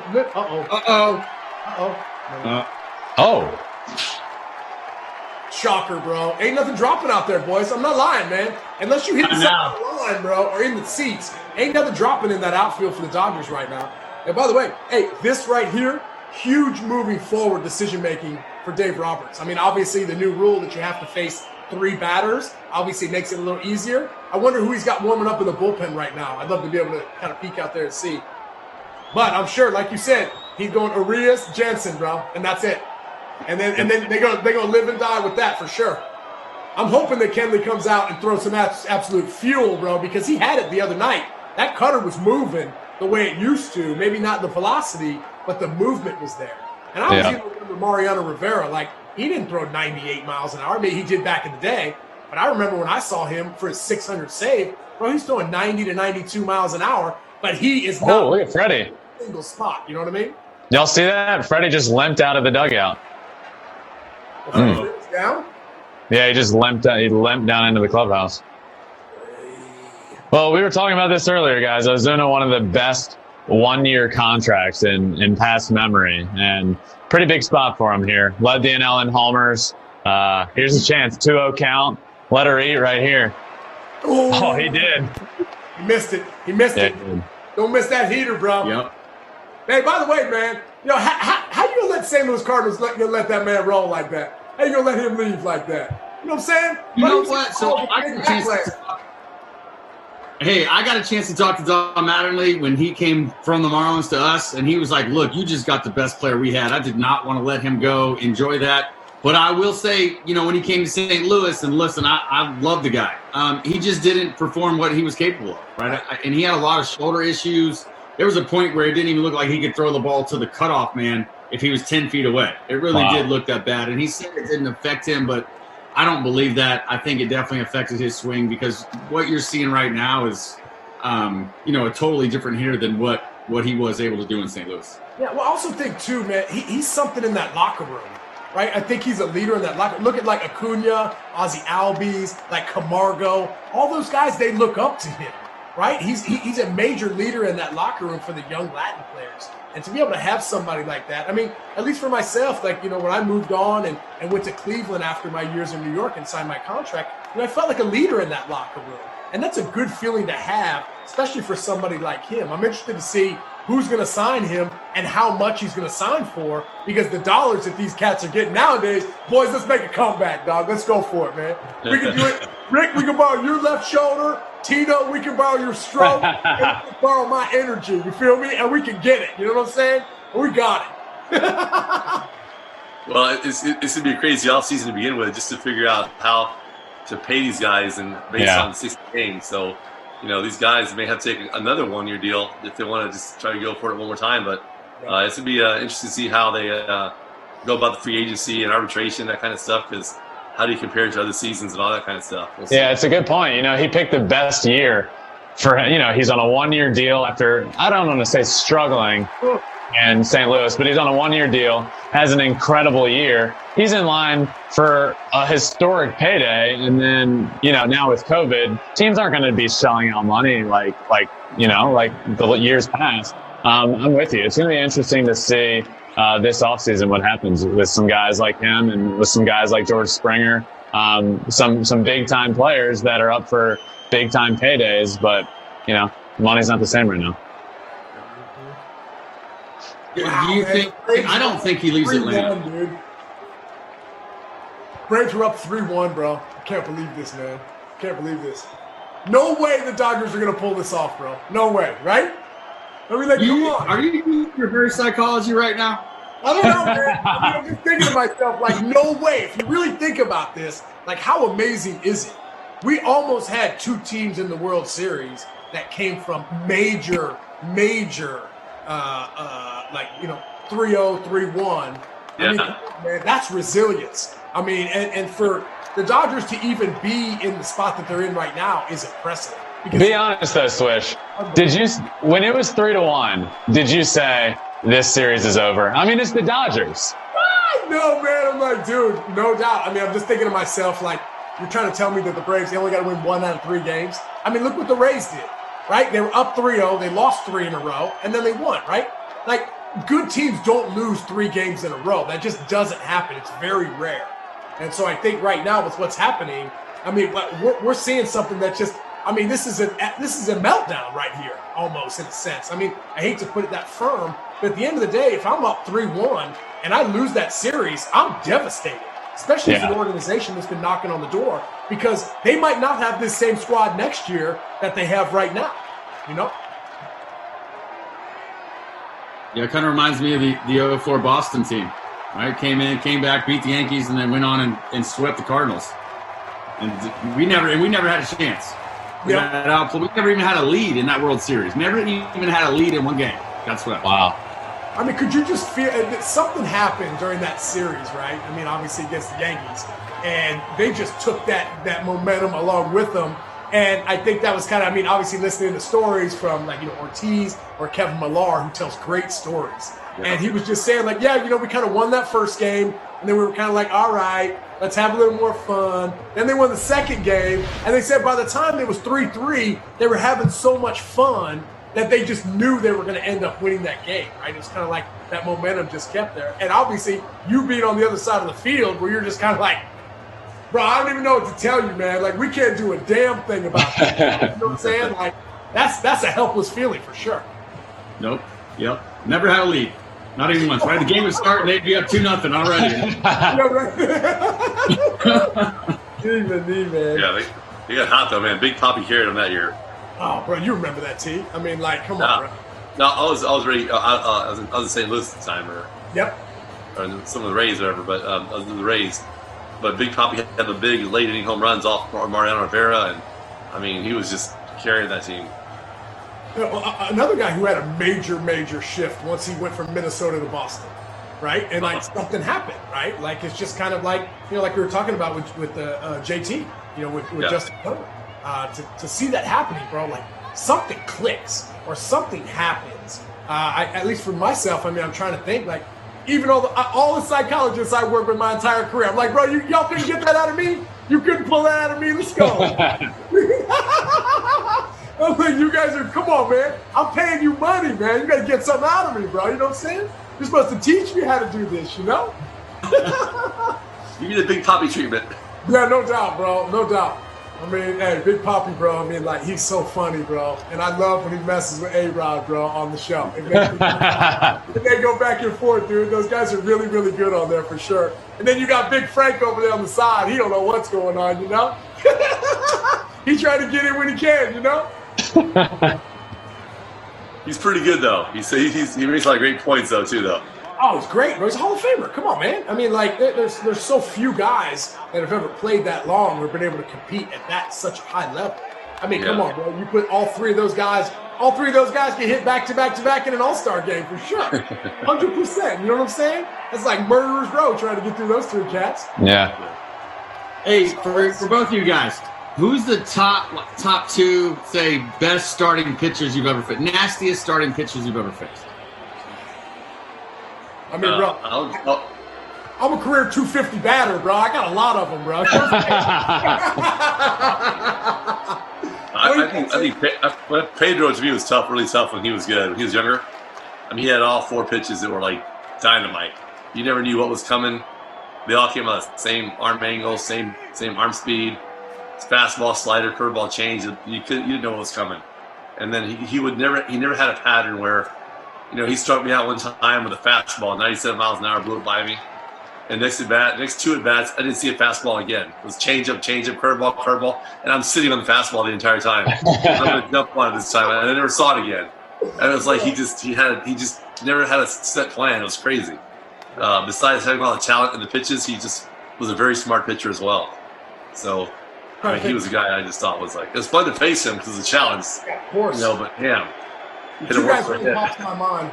Number one, I would say John Lackey early in his career. Whoa. Anaheim Angels. He dominated, bro. Your boy Swisher, hey, he don't like curveballs, bro. You know what I'm saying? And I saw a lot of them from Big John. You know what I'm saying? And then another guy that really kind of stands out, and I only got to face him in early in my career, was Jake Peavy when he was with the Padres. And, bro, this was back when he was throwing and yelling and screaming. And I'm like, bro, is he yelling at me? And then, obviously, like, getting to know him earlier. And Rick, being able to play in that baseball tournament, spend some time with him. I mean, that guy's legit, bro. Like, I was like, bro, that would have been one of my favorite teammates because when he got on the mound, he was so intense. Now, I would much rather face him later in his career with Giants than I would when he was with the Padres, bro, because he was throwing balls through the barrel of my bat. He was nasty. And then you had Trevor Hoffman coming in right after him. I'm like, bro, get me out of San Diego, bro. I don't want to be there. Little Hell's Bells with Trevor, and then you struck out. It didn't go for me. It's I think I went 1 for 6 with 5 strikeouts that day, bro. I'm like, great. Awesome. Thanks, Jake. Thanks, Trevor. Thank you. Guys, man. No doubt. But those are definitely some 2 starters that really pop out. You remember K-Rod back in the day with the Angels? Francisco Rodriguez, bro. When he was snapping that breaking ball off, that was unbelievable, man. I never seen anything move like that. Yeah. But, Tino, I got to face Pedro, but not Pedro, right? I got to face Philly Pedro, instead of Boston Pedro. I mean, there's a difference, bro. He had the curl when he was with Philly, you know what I'm saying? Like, he had the whole thing, But those guys right there, man, like that, Lackey and Jake Peavy really kind of stand out in my mind. Who you got, Rick? You remember Josh Johnson with the Marlins? Oh, bro. Yeah. Sliders, bro. Woo! couldn't let him get there. If I didn't hit that first bowling ball downhill four-seamer and the slider came, it bounced 20 feet in front of me, and I was still swinging at it. Right? I couldn't see it out of his hand. Just couldn't do it. I'm just thinking of another starter, bro. I mean, like, I got to give it up to your brother, man. Like, he kicked my ass a whole lot of times, bro. Ain't no doubt about that. No, but he was kind of one of those guys that, I really appreciate him now more than I did playing against him, because I feel like he's one of those guys that I would want a lot of my pitchers to mimic, because he establishes his fastball. And I've always believed that if you can establish the fastball, you're going to have a great game plan. It's like establishing the run in football. You have to be able to have it.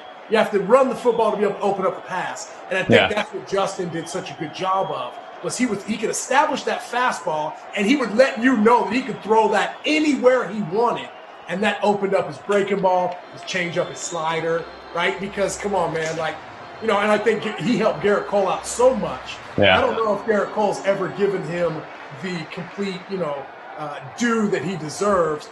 But, by the way, man, Garrett Cole in Pittsburgh compared to Garrett Cole in Houston, right? I'm sure Justin probably said, hey, man, quit throwing the sinker, start throwing the high-velocity four-seam, play the ball up in the zone. Because, by the way, those two guys back-to-back, ain't nobody want to face those dudes. Yeah. That's 8 right there, bro, for sure. Unless you run into a solo bomb because they're throwing 100, Yeah. What these guys so great, though, Justin Verlander and Cole and even Scherzer, those guys, the reason why they give so many home runs is they're not afraid to come after you. Right. So in a certain situation, they got to fire a fastball, and they're going, here you go. Most of the time, people pop it up or ground out. But that's why they were so successful. They just came right after you when they had to, and whatever happened, they happened. And they just had so much success doing that over the years. Personally, I like facing the number 1 or number 2 guy, those exact guys you're talking about, because I would get a fastball, right? Yeah. I'm going to challenge you first before I come in and try to, shut you down. So I feel like I have more success versus the Greg Maddux who picked and the Tom Glavine. Like, I hated facing those guys. I'm not a patient hitter. If they nibble, I'm going to nibble with you. It's not for you, dog. It's not for you. You know who else was like that on the left side was Cliff Lee. He was like that too. Right, I remember we faced him when he was with Seattle. We faced him in New York, and I remember my first at-bat, I got up 2-0, fastball right down the middle, I hit a homer, right? Get up the second at-bat, solo shot in the first. I get up the second at-bat, 2-0, throws me a fastball again, another solo shot. Come up for my third at-bat, I get up 2-0 again. I'm like, bro, he ain't throwing me a fastball again, bro, right? I'm definitely sitting off speed, throws me another fastball. And he looks at me, and he's like, by the way, we ended up losing the game like 8-2. Right? Oh, my God. That's what those guys do. Cole, Verlander, Cliff Lee, they give up solo Johnnies. Not the 3-run bombs, not the 2-run bombs, just the solo pieces. I mean, JV gives up, usually at the end of the year, he's kind of at the upper top of like home runs given up. But they're all solo bombs. So who cares at that point? You know what I'm saying? He's also up there and wins. Yeah, and ERA, and money, and all that shit. Hey, I cannot. We were playing the Marlins, right? I had a great series. I got like 8 for 12, whatever it was. Before Hal McRae was our head coach. Before we go to play the Indians, Cliff Lee was starting. Hal McRae, we were leaving Florida. Hey, kid, don't lose that hot streak now. You better see it. I said, okay. So first game's against Cliff Lee. 0 for 3 punch outs. I couldn't see the ball out of his hand. I had to face the lefty. Kudos to you for taking him deep. I couldn't see it. I felt like I would just see wrist, and then all of a sudden the ball would be biting. Yeah, the ball was already there. Wow, bro, you remember 09 World Series, bro, Game 1? In the Bronx, bro, he came in there and kicked our ass, bro. Remember that pop-up that he caught on the mound like this? Right? The ball that came up like this? I was like, bro, that's cocky, bro. That's cocky. That's cocky, dude. But yeah, I mean, look at the situation we're in right now, bro. I mean, Mookie obviously hits a huge double right there. We've got 2 outs, right? Maybe they can up that, gain 1 more run. I'd feel a lot better if I was a Dodger fan. Going to Jansen. Coming in with a 2-run lead rather than a 1-run lead. Yeah. We were just talking about how confident you were in Jansen. What's going on here? Hey, I said that Roberts was more confident in him, bro. Right now, I mean, this is huge right now. I mean, I feel like you got to be thinking about walking Seager here. He's been so hot. It's almost tough to pitch to him with an open base. Yeah, well, I mean, right now, by the way, you watch Seager. He's swinging, bro. He's swinging, dog. Like, he ain't taking pitches right now. He's putting the first 3 balls in play. That's exactly what he's doing. And I think that's such a great approach because now I think pitchers are really trying to get ahead, get strike 1. But right now, with as hot as he is, he doesn't care if it's a breaking ball, fastball. He's looking one area. He's hitting balls left center. He's going dead center, right center. I mean, right now, bro, he's not looking for a walk. He's looking to drive this run in for sure. So, yeah, he's hacking, bro. By the way, another miss. I'm surprised he threw him like that big of a strike. Me too. Ended up middle. Yeah, that's it. All right, guys, here we go. Top 9, 3 outs away from the World Series. This is it, bro. This is it, dude. Come on, Kenley, let's go. Oh, bro. You know things are bad, bro. Remember you had the long hair, right? You had long. Yeah. Like, oh, man, something happened, bro. Oh, yeah. Bush, talking about Seager swinging, just being up there hacking. You were a patient hitter, which I feel like surprises me in a way, knowing you and knowing your high energy. Did you have to try to get to that point in your career, or were you always that way? Only place in my life I'm calm, bro. Only place in my life that I was calm was in the batter's box. And I just happened to have that style, and I just happened to be picked up by an organization that valued analytics before anybody else did with the Moneyball era with the Oakland A's, right? I remember Billy Beane saying, yeah, we're not stealing any bases anymore. We want you walking and hitting home runs. So I think for myself, I also knew this, bro. I'm a ham deep down. And when the lights are on, baby, I want them on me. So when I'm up there, brother, it is my time, dog. You know what I'm saying? Guys, look who is back out there on the mound. We got Julio back out there. Kenley is not in the game. Whoa. Oh, Dave Roberts, not that confident. I was gonna say, man. So Arias, he's faced the 3 batters. He can face 1 batter and then transfer it up. Okay, good. That rule was kind of tricky this year. Yeah, but Ozzy's leading off the inning, who hits way better against lefties than he does righties. So this is a big deal to bring him back out here. I don't think he's just in for 1 batter, because if you're going to bring in, you'd rather Albies face a righty than you would a lefty. So I think if he can get through this, I think this is his game. Dang. Wow. Ozzy Albies hit 290, bro. Hit 290 this postseason. Yeah, what has Swanson and Riley done off him? Off of Arias? Yep. Add that, but right now I got Swanson. I mean, Swanson's feeling pretty good right now. OPS over 800, right? Same thing with Albies, right? Even knocking on that door. I think the one thing that we need to pay attention to is Dansby's punching out 34% of the time. That's a lot, right? I guess you're kind of in that feast or famine type mentality anyways. But right now, man, like these are the moments right now when, because I remember these. This isn't an extra inning game. And I don't know, Tino, you probably heard this too. But when the captain, with Derek Jeter, we never get these tight games, everybody's thinking they're going to go up and tie the game up and hit a homer, right? Or put us up or whatever. And I remember he's always saying, base hits, guys, base hits, singles, base hits. Because at the end of the day, those singles and that mind, that thought process turn into the home runs. Because you're not trying to do too much. You're just trying to make solid contact. And by the way, it takes a lot of pressure off. Because you're like, oh, man, all I got to do is hit a single? Oh, that's way better than hitting a homer. Right now, we're going to find out. Because, hey, man, this is another one of those decisions that Dave Roberts, bro, if this doesn't work out for him, that's not good for his job. Now you say if this, exactly. This not working out means they lose this game, which means his job, he's out. Yeah, I would like to think if something backfires right now, that this is, look at it. We're 2-0 right now. This ain't good. This ain't a good start to the inning. If this doesn't work out for him, it would be interesting. I think it would be hard for me to say that he would have the same job next year. Yeah. So if he let's say Albies gets on base here. Let's say. You don't agree, bro? No, I feel like because they came back and won those 3 games, I don't feel like his job is on the line right here.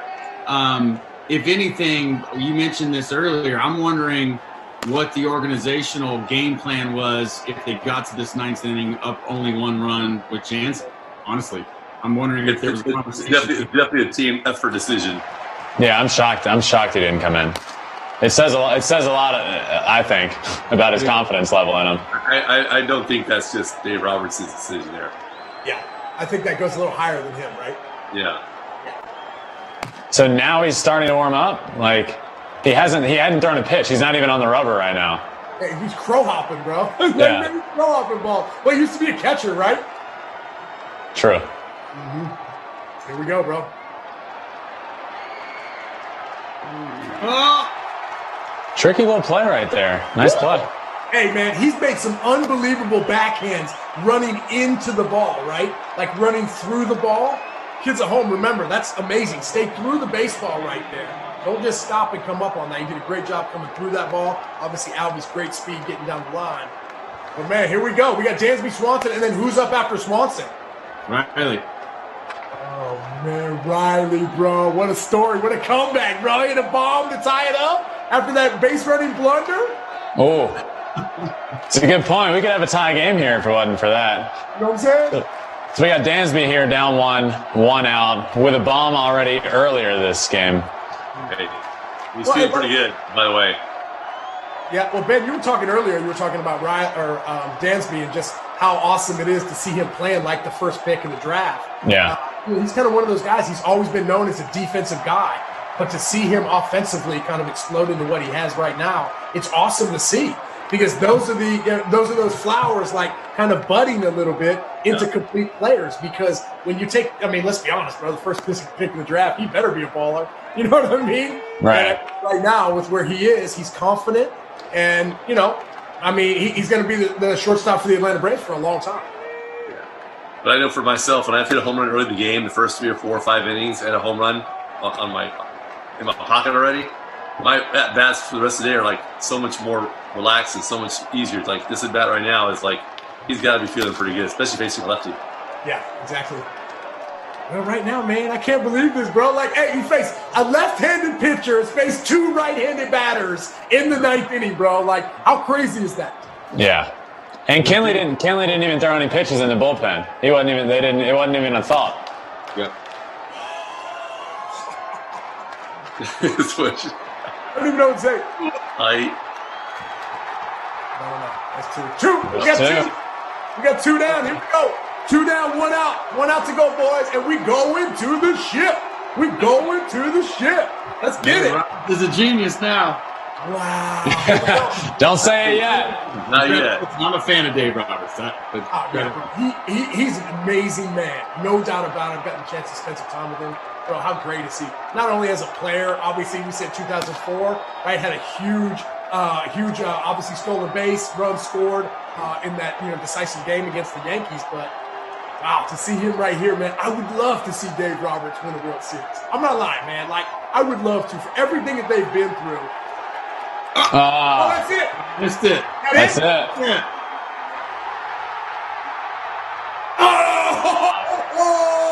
That's why you let the lefty face all the righties. Hey, Rick, 1-0 swish, kid. You know what I'm saying, baby? Nope. Attaboy, baby.